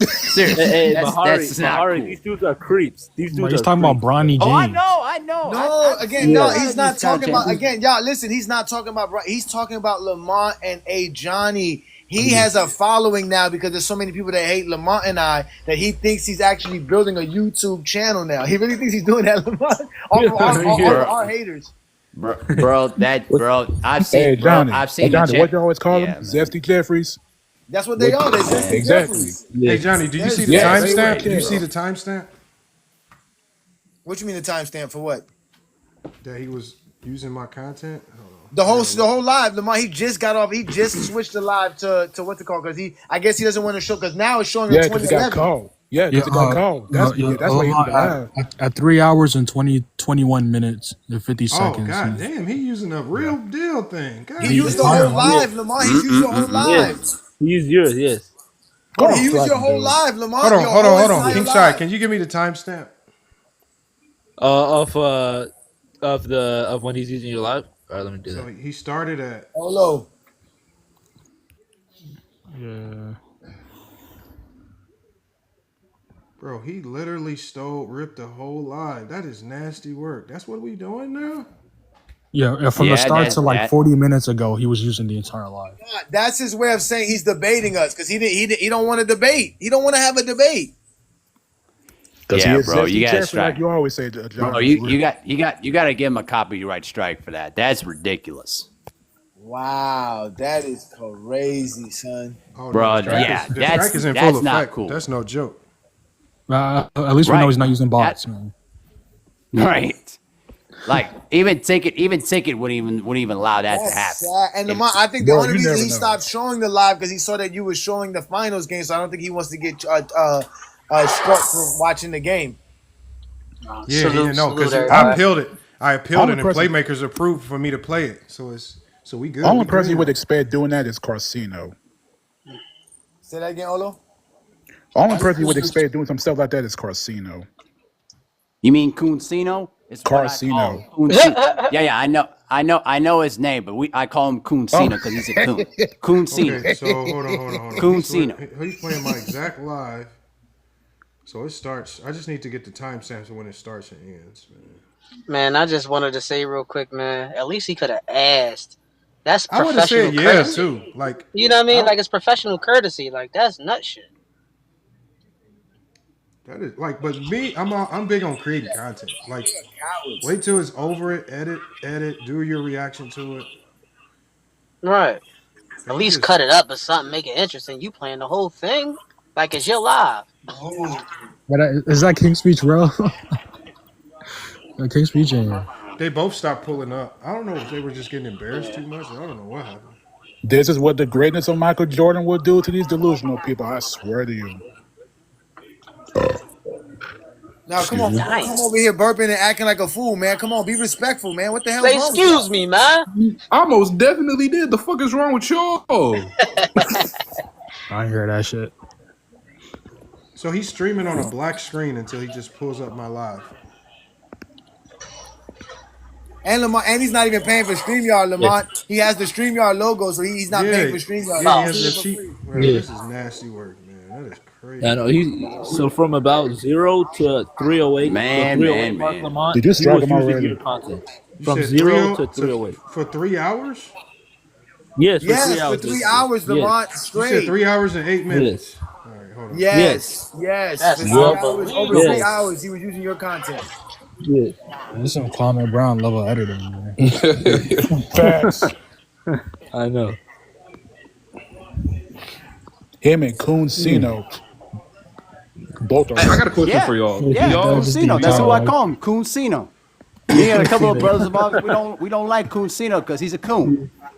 Yeah, Kwame and Kuncino are both undercover lovers. I got a question. Do y'all think I know. Tony Archibald is greater than Kyrie? Oh my God! No, we don't care. We don't care about personal rankings and comparisons. No, we don't care. We don't know. I was just asking a question. We don't know. We don't care. Stop asking us comparison players. We don't know. We don't care. I guess. Yeah. No. What we're saying is like we would much rather hear why you think one player's higher, like and how you see the game. That's what's killing sports today because of the whole freaking comparisons. Yeah, but you just asked us a comparison. Isn't that what we've been doing this entire Dude, time, I've though? always compare. I mean, That's just the way No, of we life, don't. though. We don't compare players like that. We don't do that. We don't have to say somebody's better than somebody else to say why somebody's good or not. We just say that person's good and why we like them. That's it. I just simply asked. Yes. We don't like to have that argument. We don't know. We don't have their careers in front of us, so we don't know. At the end of the day, they're not top 50. They're not top 100. That's what's killing sports today because of the whole comparison thing. Hey, what was the question? Who is Tiny greater, Archibald or Kyrie? Tiny Archibald or Kyrie? Just greater, not who's better. Oh shit! Who's greater? Bro, I don't know what this about is Tiny comparing Archibald. apples and oranges. I mean, Tiny Archibald is a greater player. I mean, he's a legend, but come on, dude. Like Uncle Drew, man. Let's go. I mean, he said I'm greater. So I mean, if we go with stats, accolades, and achievement, it's probably going to be Tiny. He probably accomplished more than Kyrie. Yeah, it'll be Tiny. Because Tiny made like 3 first-team All-NBAs, more All-NBAs in general. I was asking because I was told Kyrie's not a top 20 point guard. Hey guys, I got a good one. Hey, start, bench, cut. Brandon Roy, Joe Johnson, Devin Booker. Nobody cares. Shit, I do. Man, hey, Brandon Roy was crazy. I said it. You said Brandon Roy. Who else? Joe Johnson, Devin Booker. Joe Johnson. And I mean, both elite mid-range shooter scorers. Bro, who keep Booker? I mean, Devin bro? still. Who keep Booker? Devin came in the league. You off, bro. Stop that. Devin Booker came, bro. Mute yourself. Devin came in the league 2015, and he's still going strong. Devin got 10 years of killing. Come on, man. Yeah, I'd probably say Booker, Brandon Roy, and Joe Johnson at their peak. ISO Joe is nice, but I mean, there's time he's coming off the bench. We all know, I mean, Brandon Roy, man, he got hurt too early, man. He did. Way too early. I mean, like I said, Devin Booker was Devin Booker was the 11th pick in the 2015 draft. He barely got his pick. Now that I'm talking about this, Lamont, what do you think about King's Speech Row trying to make fun of you because Austin Reeves made that jump shot on Go Bear? Now he's trying to say that wouldn't happen to Hakeem Olajuwon. Is that what he's saying now? That's what he's trying to say. He was trying to say how you think that Rudy Gobert is such a great defender compared to Hakeem, that Austin Reeves just cooked him and hit a game winner on him. The problem with King Rowe. No, we're talking about King Rowe speaking to Lamont. Yeah, but the problem with King Rowe is he takes very, very blanketed conversations and applies them as if it was a very odd conversation because we were already talking about what if Hakeem Olajuwon played in 2025. So now we're already dealing with an odd, and this is as is with no adjustments as is. And I said, well, Rudy Gobert's already acclimated to this era. He's already acclimated to the switches. He already did horrible on the screens and pick and rolls in the 90s. It's only 10 times worse now. He's just going to do worse. They're going to pull him out. I said at least Rudy's acclimated, and at times, like we saw last year, he stuffed Luka at the end of a game. So man, Luka be killing Rudy ass. Yeah, I'm not saying he doesn't, and I'm not saying there's anybody that can stop Luka. Luka kills everybody. All I'm talking about is everybody. All I'm talking about is if I have to pick a defender that a 90s Olajuwon that gets just stuck in this era and he's not adjusted versus a Rudy Gobert who's already adjusted, I'm going to take a Rudy Gobert. But that's the conversation, and so he spins it into saying, and look, you can disagree, which I don't care. I have my reasons for it. He spins that into me saying Rudy Gobert's better than Hakeem. And anybody with a brain knows that nobody's taking Rudy over Hakeem. But he likes to spin it because, again, just like a lot of the TikTokers, they have to find ways to just try to sound right. They don't really want to engage in a conversation where you actually have to think. Like, you asked me a question that required a little bit of thinking. I thought about it. I gave you my reason why. You should just accept it. They want to be right or wrong. I mean, just watching Rudy play. We taking Hakeem in any era over Rudy. No, we weren't talking about it as an offensive player. We were only talking about as a defensive player because we were talking about if his defense immediately translates. And one of the Hakeem's biggest weaknesses in the 90s was he could not defend the pick and roll. He outside of 8 feet from the rim. Like players were scoring on him like 60-something% of the time. It was some crazy percentage. So the problem with Hakeem is that he cannot guard outside the paint at all. And if you thought Rudy Gobert was bad, just Rudy watch, don't do much better. Yeah, but if you thought Rudy was bad, you need to watch Hakeem. But the problem is there's nobody in the 90s that will pull him out. There's no Kyries. There's no Lucas. Rudy there's is nobody. actually better on the perimeter, by the way. Hey, how many Wemby fans is in the chat right now? He turned me into a fan for that first game he did against Dallas, like for real. Well, He looks okay, but the things I've been hearing though, it's like, don't we gotta wait? We gotta wait till the playoffs hit. Before I've been hearing a lot of crazy shit lately, man. Like what? Motherfuckers talking about he already in the top 10 and he's gonna beat it. Like, hey, huh? Yeah, he was top 10 last year. I'm talking about they talk like in the All discussion. No, not all the time. Like he was a top 10 player last year. No, they talk. What the guys talking about is all time. People been putting him in all time discussions. Right. No one is like motherfuckers is talking crazy. Who, Wemby? No one is talking doing about Wemby. Yeah, Wemby. Yeah, Wemby? Yes. Somebody even put him in the GOAT discussion. Listen. Yes, that's what they've been. That's what I've been hearing. Well, he's not. Well, let's pause right there for a second. I think we got to pause on the GOAT thing yet because this is only it's only third year. So, and he hasn't even been made to the playoffs yet. We have to wait on that before we go that route. Exactly. One thing you don't want to Thank God. The one thing you don't want to do is putting expectations on a kid and not realize what he's basically doing at this particular point. We got to pause on that before we get to that route. I just want to see him in the playoffs and see how he performs. So that we got to remember Luka in the West. We got to remember what Luka was doing in niggas his second, third year in the league in the playoffs. Yeah. Some of the best playoff performances ever. Even before the playoffs. Hey, Amari Biz, I'm sorry, but I got to hit submit on this, and it's gone. Oh, there you go. They send it to you, Lamont. They send you the copyright notice. No, I just submit the copyright strike. It's they told you that he was using your content. Yeah, it was in there when you go to when you go to copyright. Yeah, when you go to copyright, you go to copyright. Yeah, it's sitting right there at the first one. Yeah, they give you notification. It's just by Armani Viz 2011 Heat downplay. It's over. Oh, wow. I have to. Like, I cannot let you use my whole content. Wow. Right. We've been telling them to go be a content creator. Quit trying to. Oh, you know what's so funny, Lamont? You know what's so funny? You know when you get struck like that, YouTube requires you to show them how you make your content and make sure that your content doesn't have other people's stuff on it. And he's gonna have to show how he makes his content and show that none of his content has other people's stuff on it. Yeah. It's over with. He can't. That's how you get your YouTube channel shut down because you're stealing other people's content. That's a violation. That's funny. He's a 4-year-old, so he doesn't know. Right, he blows bubbles. So yeah, right. If you watch Coach James, he should have learned that because that happened to us in Coach James Pro. That happened to us. Video from start to finish, bro. That is nasty work. Right, his conversation is Johnny, what you always call him? Say it with your chest. Yeah, zesty Jeffries. Hey, chat. Come on, man. There you go. Hey, fella. Hey, I got something. Hey, look, this shit still been bugging me. I ain't gonna lie. Look, man. First and foremost, Luka's my boy, man. That's my favorite. That's my boy, and I feel like he gets a lot of flack, man. But look, in the 2024 season, the MVP race. Now, look, remember, Joker got an MVP as a 6th seed. Remember that 2021? That's 2021. I think that was 21. Yes, he was a 6th seed.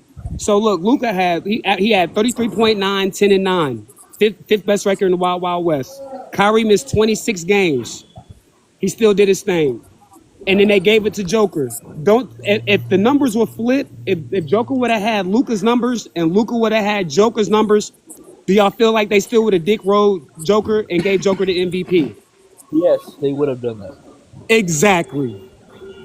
Yeah. That's what I'm saying. I do not like. I feel like we be taking that out of count. Like, you can't tell me from 2018 to 2025, my man been playing with Kleebers, Burtons, Tim Hardaway Jr.'s, Reggie Bullocks. Porzingis was a bitch, always hurt. He always overexceeded. Took them to the conference every year. finals, by the way. Yeah. Overexceeded every year. The most valuable player. You cannot tell me from 2018 to 2025, my man don't got an MVP. And CQ. He could have won it in 2022 for sure. I'm a Jokic. I actually like Jokic. I feel like when he had Paul George and Kawhi Leonard, I wish Luka would have won MVP. I wish Luka would have won MVP in 2024 because ever since then, people like the media like Jokic. Look, I just me personally, Shea should won MVP. Giannis Shea should have won MVP in 2024. Look, going over the MVP and went Giannis, Joker, Joel Embiid, or Giannis, Joker, Joel Embiid, Joker, Shea. So before Shea, they're all big men and all OCs guys. Okay. But what's the question here, man? But all those MVPs have in common too is what? I mean, they basically it's like you got to be Shea's from Canada. Shit. You got to be like all those guys from Giannis to Joker to Shea to Joel Embiid. They were all basically trash when they came to the league and grown. It's like Luka came in the league and was killing immediately. So he already got voted for the team. It was like, I don't know about trash, but I get your point though. Every last one of them niggas. Black man who grew up in America. They was role players. Joel Embiid wasn't trash. He just wasn't healthy. Joel Embiid was going to end up like getting booey. He wasn't healthy. Yeah, you got a bad connection, Q. Your connection is bad. You're breaking like boo. I say he in the Joel Embiid wasn't just healthy. I mean, he wasn't trash. He just wasn't healthy. Can you hear me now? Yeah, if Embiid was healthy, he would have won. He didn't play his rookie year. I mean, he had a broken foot. The best. He didn't play the first couple years. More than that, because he wasn't healthy. Joel Embiid really ain't start popping until a minute. So he wasn't healthy. Yeah. Okay. Bro, Same with Giannis, Joker, Shea. Joel Embiid wasn't trash. He wasn't. That don't mean he was trash. He was still recovering by the time he started playing. He was just as good. Okay, that's the only one y'all said. Joker wasn't what trash. about the other two Giannis guys? wasn't trash. I don't think it was as good as Jokic wasn't trash either. He was. That's pretty relevant. Shea was just a role player. He was like a 3-and-D player. Jokic was already a good player. But they all have more things in common than what they have in common with Luka. Luka came in killing immediately. So it's like since he came in the league killing. Luka. Yeah, but that mean he MVP. No, Luka came in as the number one option. Those other guys didn't. No, he didn't. Yeah, he didn't come as the number one option. Who was the number one option in 2019? I'm about to say it was not Dirk. Luka wasn't even starting. What are you talking about? In 2019? In 2018, when he was a rookie. Luka, he was done. Luka's rookie year was 2018. Luka was starting. No, what? He didn't start at the start of the season. He wasn't starting. He was. Luka he shared rookie of the year, didn't he? Yeah, Luka was killing. He shared rookie of the year with Trey. Yeah, he was killing. His rookie numbers are better than LeBron's. He could have been third team All NBA if they would have allowed him to. Yeah. I will say this though, Embiid came in really good as a rookie. Yeah. Exactly. No, he didn't. Bro, yes, he did. Luka, but he still did. What was Embiid's first healthy year? 2018, 17-18 season? Yeah, Joel Embiid came in the league in 2014, the third pick out of Kansas. He wasn't hurt. He wasn't playing. He was hurt, bro. We're talking about exactly. So how does that make him trash? Exactly, he's not trash at all. I mean, the best ability is availability. So no. Taking care of your body is a big thing. No. Hold on, my fault. I was misremembering. It was that still doesn't make you trash. He was starting, but he wasn't like the main ball handler. It was Dennis Smith Jr. at the start. But then they saw how good Luka was, and they gave him those keys. Yeah, so he did start. He just wasn't the main ball handler. No, he wasn't perceived to be the best. What are we trying to say here about what's the point? I don't understand. All I'm getting is that Luka they dick ride Joker and don't give Luka his love, man. All right, come on. Yeah, he's off, man. Yeah. We talking about y'all be tripping, bro. I don't understand why people can't just talk basketball. I don't understand why everything has to be about comparing a player to another player. Like y'all really just can't just with no context. With no context. Exactly. Now, but Lamar, let's talk about this, Lamar. This is crazy. So this man legitimately saw you going live about 2011. They know what happened on that live, and that's why they're trying to slow down like the damage. Like they're trying to do damage control before it even gets out for people to say, damn, they were watching the whole game and they proved LeBron didn't choke by watching the game. Like that's crazy. He's trying to And then he hijack got the a bunch of live. Zesty Jeffries along with him so that he can do it together. And And now I know. I can't wait to find out that the stream got shut down. Like, y'all let me Hey, know if the Johnny. stream got And shut not down. only No, that, it did. It Johnny, Hey, did. he Johnny. just brought all of his cronies, Roe, Eternal, all of those guys. He brought all of his cronies to try to tear down y'all channel. Did it Hey, get That's what taken it's down? gonna Is it do. still on? Is it still on? Y'all let us know when it gets knocked down. Yeah, it got taken down. It's It got unavailable. taken down? Yeah. Okay. Yes, he did.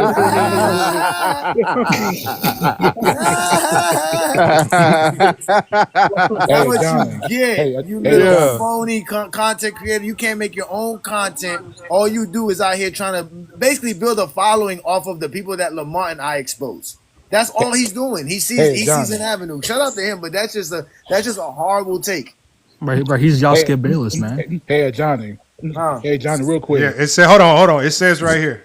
It says the video is no longer available due to copyright claim by FYF Sports Evades. Man, I'm sorry. Look, Yeah, man, this might motivate him to go be a real content creator. Go create exactly. content. Yeah, That's all. Lamar, Hey, you Johnny. think they're gonna take his channel away for this?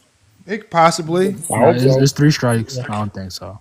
Nah, because I know Yeah. with us, they took away our monetization. That's all they did. They didn't take our channel away, but we got our monetization taken away. But he don't have monetization, so I don't know what they can do to him. Hey, Yeah, he don't have Johnny. Hey, enough content. he's about to be in my TikTok comments. He's probably gonna come straight to TikTok. He's probably gonna be here in a couple seconds. Hey, somebody go comment on his page that we live, man. We live. Tell them we Guys, I got a live. good one. Hey, Johnny. Johnny. Hey, Johnny. Yes, sir. You know they love bringing up 2011, but they never bring up 95 when Jordan choked. Or 88. 88's the biggest choke job in NBA history, bro. People don't want to I was accept gonna that. say 88. Yeah, they don't want to bring up 88. They don't want to have that discussion. Now, 1998, I don't remember. I was born in 93, bro. So I really don't know what happened. What, 1988? Yeah. Yeah, in 1988, Michael Jordan was not only the league MVP, he was the defensive player of the year. He was the scoring champ, the steals champ, all NBA first team, all defensive first team, all-star game starter, all-star game MVP, slam dunk contest champion. And he went into the playoffs with the number one defense. Hey, Johnny, should I do it? Hey, Johnny. Do what? I got 2 more videos in here that is saying I should strike. Yes. Strike Do both it, of do them. it, do Strike it. him, Lamont. He's a bitch. Strike Do him. it. Yes. I was hoping that happened to me, bro. Yes. Bro, it says on this one video, it says he used 97% of my content. Strike him, Lamont. Oh, you gonna mess up his old account? Strike him. That's fine. That's what he gets for not being a real content creator. Come to TikTok now and hide over here. Lamar, you gonna get his channel shut down, man? Nah, Do it, look. Lamont. That's Hold what on. That's what we're gonna do. Hold on. We're gonna put him on probation.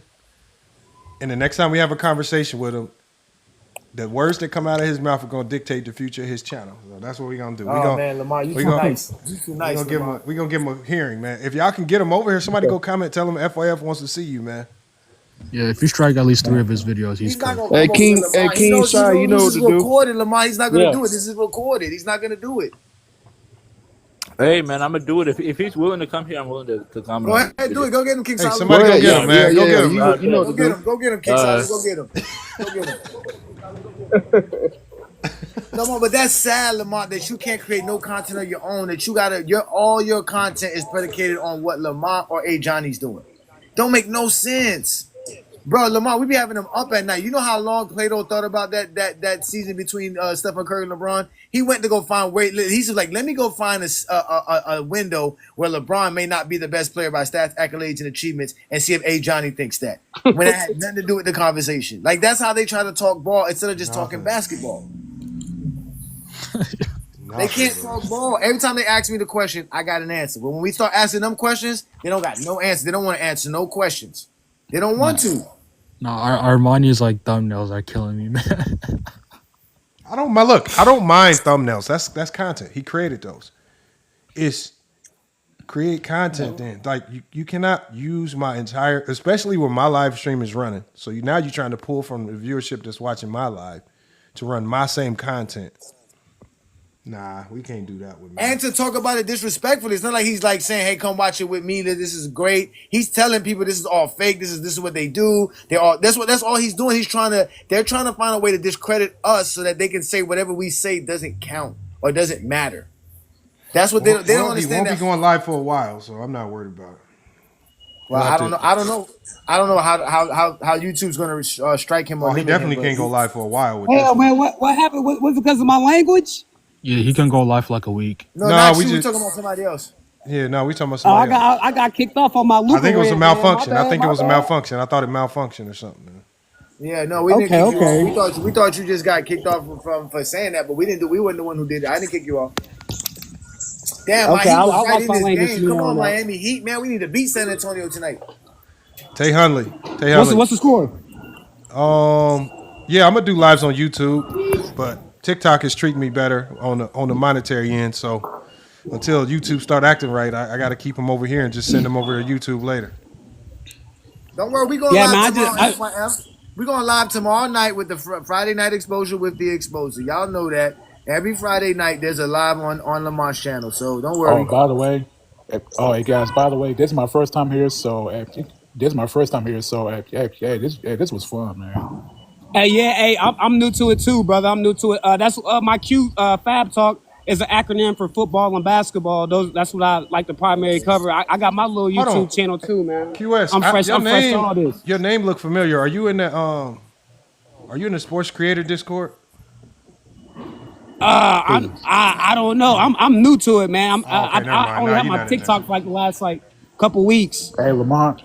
Well, welcome to FYF Sports Debate. This is Lamont's channel. This is what it's called, FYF Sports Debate. Follow and subscribe. Join the membership as well because he does have a membership here on TikTok. We're going to be doing TikTok lives every Saturday night, and we're going to try to do some more throughout the week. And again, we talk hoops and we expose Zesty Jeffries. Either way, it's all entertainment. Most definitely. So I'm talking about. Hey, Johnny, Lamont, really appreciate y'all, man. I mean, hey, this was fun, man, for real. Yeah, this is my first time. You're welcome, man. They don't again. All we want to do is have basketball conversations. That's all we want to do. That's all we want. Hey, but somebody did answer my question. They said that they feel like if the numbers were switched and the record was switched, they still would have gave it to Joker. Oh, you were talking about like okay, nah, I'm not going to do what you said. No, the last year's MVP was SGA's from the start. They like remember there's a problem. I'm talking about 2024 when Luka put up 73 in Atlanta, and he still didn't get the Western Conference Player of the Week award. It was crazy. It is what it is. We know it's a little politics. Oh, well, wait a minute. Is there somebody over here placing Player of the Week where it's not Go James Kingdom? Who did that? Who did that? No, that was cute. I want to make sure because they say we can't place Player of the Week. I don't know why they don't want to praise it. Man, the hate crazy for my boy. It's weird. How can you be the best player in your conference for to me, the whole Player of the Week that not be award is significant? meaningless, if you ask me. Hold on, fellas. I'm on the clock. You say I'm on the clock. You just be at work showing up to the Monster Lives. Yeah. Hey, I tell you one thing though, when you go look at your favorite player's NBA bio, it don't show no scoring titles. I tell you that much. Hey, go James. How you feeling about the Heat's offense right now? I'm so happy because this is the first year in a long time we actually got an offense. I mean, we are putting up some points. I'm so excited, and we're playing at a faster pace. We used to be so slow. Our half court offense used to be so dead. It seems more exciting. Guys seem more confident in the shots that they want to take, whether they're making it or not. Hey, So Johnny. I like it. Hey, Johnny, would you agree that Bam Adebayo might be the best defensive big man in the league? I mean, he's up there to me. It's like I said, for years it's been between him and Rudy Gobert. Dude, hey, me personally, the difference between those two, Bam can actually guard 1 through 5, like for real. Yes, he can. But Bam he's, can guard 1 not, through 5. He's not an elite big man like that. But that's what makes him so great that he can do 1 through 5. But man, y'all don't understand how great Rudy Gobert is. But Lamont, I don't understand why they be hating on Rudy Gobert, bro. I really don't understand. Yeah, he's an all-time defender for sure. What other 4-time defensive player of the year gets disrespected like Rudy Gobert? Yeah. I know. They don't disrespect Ben Wallace, Dikembe Mutombo, none of those guys. They never can't hear you, Olo. like that. Yeah, we can't hear you, Olo. If you're trying to speak now, we can't hear you. Also, by the way, Viz hasn't responded to my comment yet. So. He's probably a little sad right now. I mean, he's probably a little disappointed. Yeah. I would be too. He was like how I was when I found out that you couldn't do stuff like that because I didn't know that was like that. I didn't know you did that. You get the rug pulled up from Niti, man. You can't go live again. The channel in jeopardy. He probably, he panicking right now, or he trying to find a way to get some revenge. And if you got like monetization, they just take your money. Meanwhile, we still showing LeBron James didn't choke in 2011. Lamont. Oh man. Hey Johnny, if you ask me, I think Kwame Brown and Kuncino sent him. Nah, Vince found Lamont's channel one day just on his own, and he found me on there. Because again, there's a lot of people who talk about what I say, and there's a lot of LeBron fans who use the mic check. Yeah, we can hear you now, Olo. And there's a lot of LeBron fans that use the information we provide. So he was like, "Yo, what's going on over here?" And he again, just like y'all, it's a fun conversation. It's fun talking with Goat James Kingdom. It's fun talking with Lamont. This is a great atmosphere. But their problem is that they want us to talk a certain way, and we don't. So they're trying to find ways to make us sound silly because they want to keep the basketball discord zesty, Jeffrey logic everywhere you go. That way, anytime somebody tries to dispute it, they can say, "Yo, you're the only one who talk like this." Lamont, how many times you hear them say that? "Hey, Johnny, you're the only one who says this. Nobody says this type of stuff. Nobody agrees with you." And guess That's what? how they talk basketball. They don't have their own takes. They don't have their own philosophy. They don't have none of that. So they want other people to validate them. That's it. They go by what NBA players or what other people have to say. And guess what? Every time you and guess what, Johnny? Like every time you it's like every time it's like every time like these people like defend them. It's like every time these people defend LeBron. Guess what they always call them? Bronzexuals. Mm-hmm. Yeah, I know that. That's why I told him we don't cry. You can call me whatever you want. I'm not gonna cry. I guarantee you, I will prove you as Zesty Jeffrey though. That's what. See, they don't like that. See, what they don't like is Lamont having a following. They don't like that Lamont's helping me get a following by being in a collaboration with Lamont. They don't like that. That's why they were upset. Supposedly Lamont had robots watching the show last week because in their mind, they don't want people to think that we actually have motion. That there's people who listen to us. That's how and that's just for their own sake. Remind y'all, this is so that when they go to bed at night, they can go to sleep. Because Lamont, how many times I told you this? Viz met me one night and I kept him up for 3 weeks. Didn't I? Remember that? Bro, he hasn't been the same. He hasn't been because he got in that first argument with you, bro. That was it. And all ball talks, no ball talks. He's been up for days now because of Goat James Kingdom. Bro. Vision been up for days because of Vision. These dudes be up all night thinking about ways to come at Goat James Kingdom, bro. They wake up in the morning thinking about Goat James Kingdom. They're weird. Hey, look, if you ask me, out of all the LeBron haters on YouTube, it's a toss up between Kuncino and what's next, Sports and Fitness Rants. Yeah, no, I'd say you could throw in Angry Old Hoops in it too. I think, to be honest with you, I think the Hungry Man and Zesty Fitness Rants are really the worst. Their content is all LeBron and Creepers Pro. Their content is all LeBron. That's all it is. Soft feminine body. Hey y'all, hey, we got to shut this one down. Yeah, we've been going for 5 hours, probably a little about an hour longer than I wanted. I think we got everything we needed. We had Plato come up. At least we gotta appreciate Plato for pulling up. The rest of the minions, I give it to Plato. I was told that they need permission to come here. That's what I was told, but I don't know how true it was. So. What you mean they need permission, Lamont? What you mean? So you mean they they're like so they have like a from what I was told, and this could be true or false. They have like a private group, right?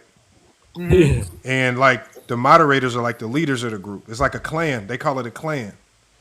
And so everything that they do on TikTok, I think it has to go through one of what they call the clan leaders. So I think Vision might be one. I think All Ball, that's why he started talking this talk, because he might be one. Mez. And so I think one of the reasons why you don't see these guys spread it around TikTok and they're always in one spot is because they get kicked out their clan on Discord if they go to somebody else's live stream. Oh, I told you they the GJK City Girl groupie posse. No, I had somebody message me on IG. I had a dude message me on IG. He said he was in it. He said he was gonna send me screenshots, but he never sent the screenshot. So I was waiting on the screenshots. Damn, Lamont, I need to see those. Remember, they sent screenshots. It was again these dudes. Again, I told you, man, they be in private conversations with one another, talking about a. He said they have screenshots of you on YouTube talking, all types of stuff. Yeah. Yeah, that's crazy. You know what I think they do? I think they have all this. They have like Zesty Jeffrey groups, and then their leaders, they send who they feel is best equipped to argue against a Johnny. No, and then they when don't. lose, They never send them out, bro. I was wondering why they're so tight knit and why they never venture out, because they are so opposed to coming over here and debate, no matter what the circumstance. Like they are so opposed. Like I was trying to put out everything that'll make them feel comfortable. I said you can bring your own panel. I said you can moderate it. I said I was trying to, but they will not do it because they said it's too biased over there. And I said you really don't think it's biased over here? Like, right. I said you're looking for a voting result. I said hey, Johnny don't care about the vote. He just want to debate you. You can have the vote. You can do whatever you want with that. He just want the content. They was not having it, man.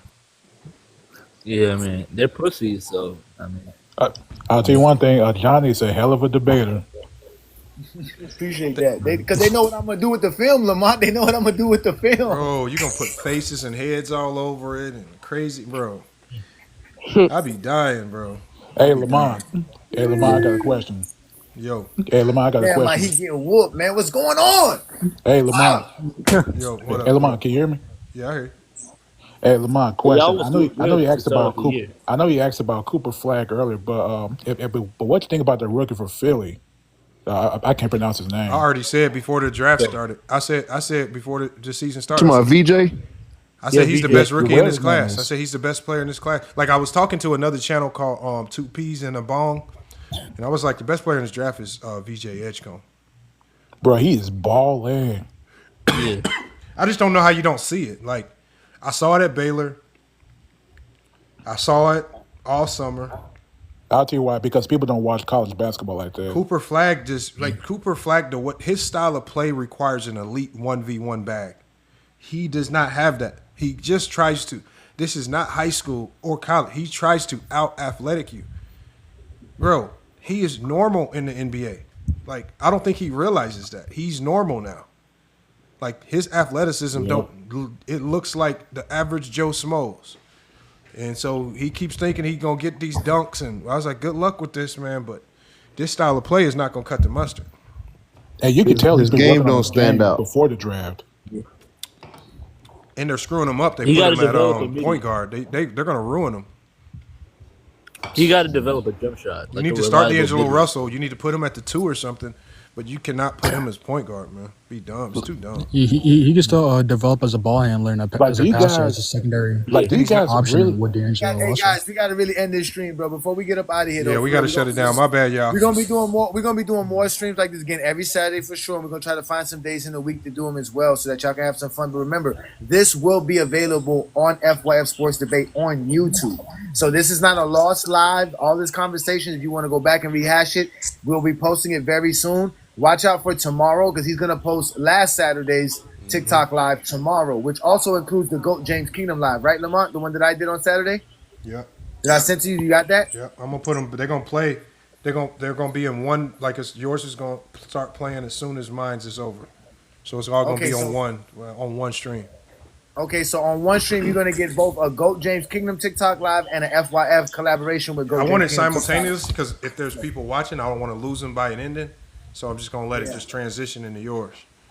That's perfect. No, that's perfect. Again, these are going to be great streams. And don't forget, tomorrow night at 9 p.m. Eastern, we're going to talk about Austin Reeves, and how great he is playing, and whether or not the Lakers are going to be able to hold on to him, because it is a contract year for Austin. So, and other than that, like I said, man, y'all make sure to follow, subscribe to FYF Sports Debates on all platforms, including GOAT James Kingdom. It's a TikTok takeover. Go tell the Zesty Jeffries, advise them all. It is over for them. We are here now. Welcome to TikTok, Lamont. And tell Kev loves NBA to get them bots out of his chat, man. We found about 45 of them. Tell him to go clean that up, man. Tell him to go clean that up. No, I know. Tell them how do we find American ones? We want American bots. We don't want. We had Korean. I want American like him. It look more real, man. I want American bots. Help us out. Help us out, Kev loves NBA, man. Yeah, hey, Johnny. Peace and blessings, fellas. Thanks all y'all for showing up, man. Appreciate it. All right, y'all. Catch y'all on the next one. Hey, Johnny, Lamont, this was fun, man. I appreciate y'all. Appreciate it, man. I want to tell Viz to get morals too. So. Yeah. Hey, salute to Viz's channel, y'all, man. That's what we're gonna leave on that note, man. Salute to Biz, man. Report his channel. Report his channel. I had to do it, man. You can't use the whole live stream and without no repercussions, man. You got to chop it up, man. Do some content creation. All right, salute y'all. All We'll right, catch peace and y'all on the next blessings. one. Absolutely, man. Peace.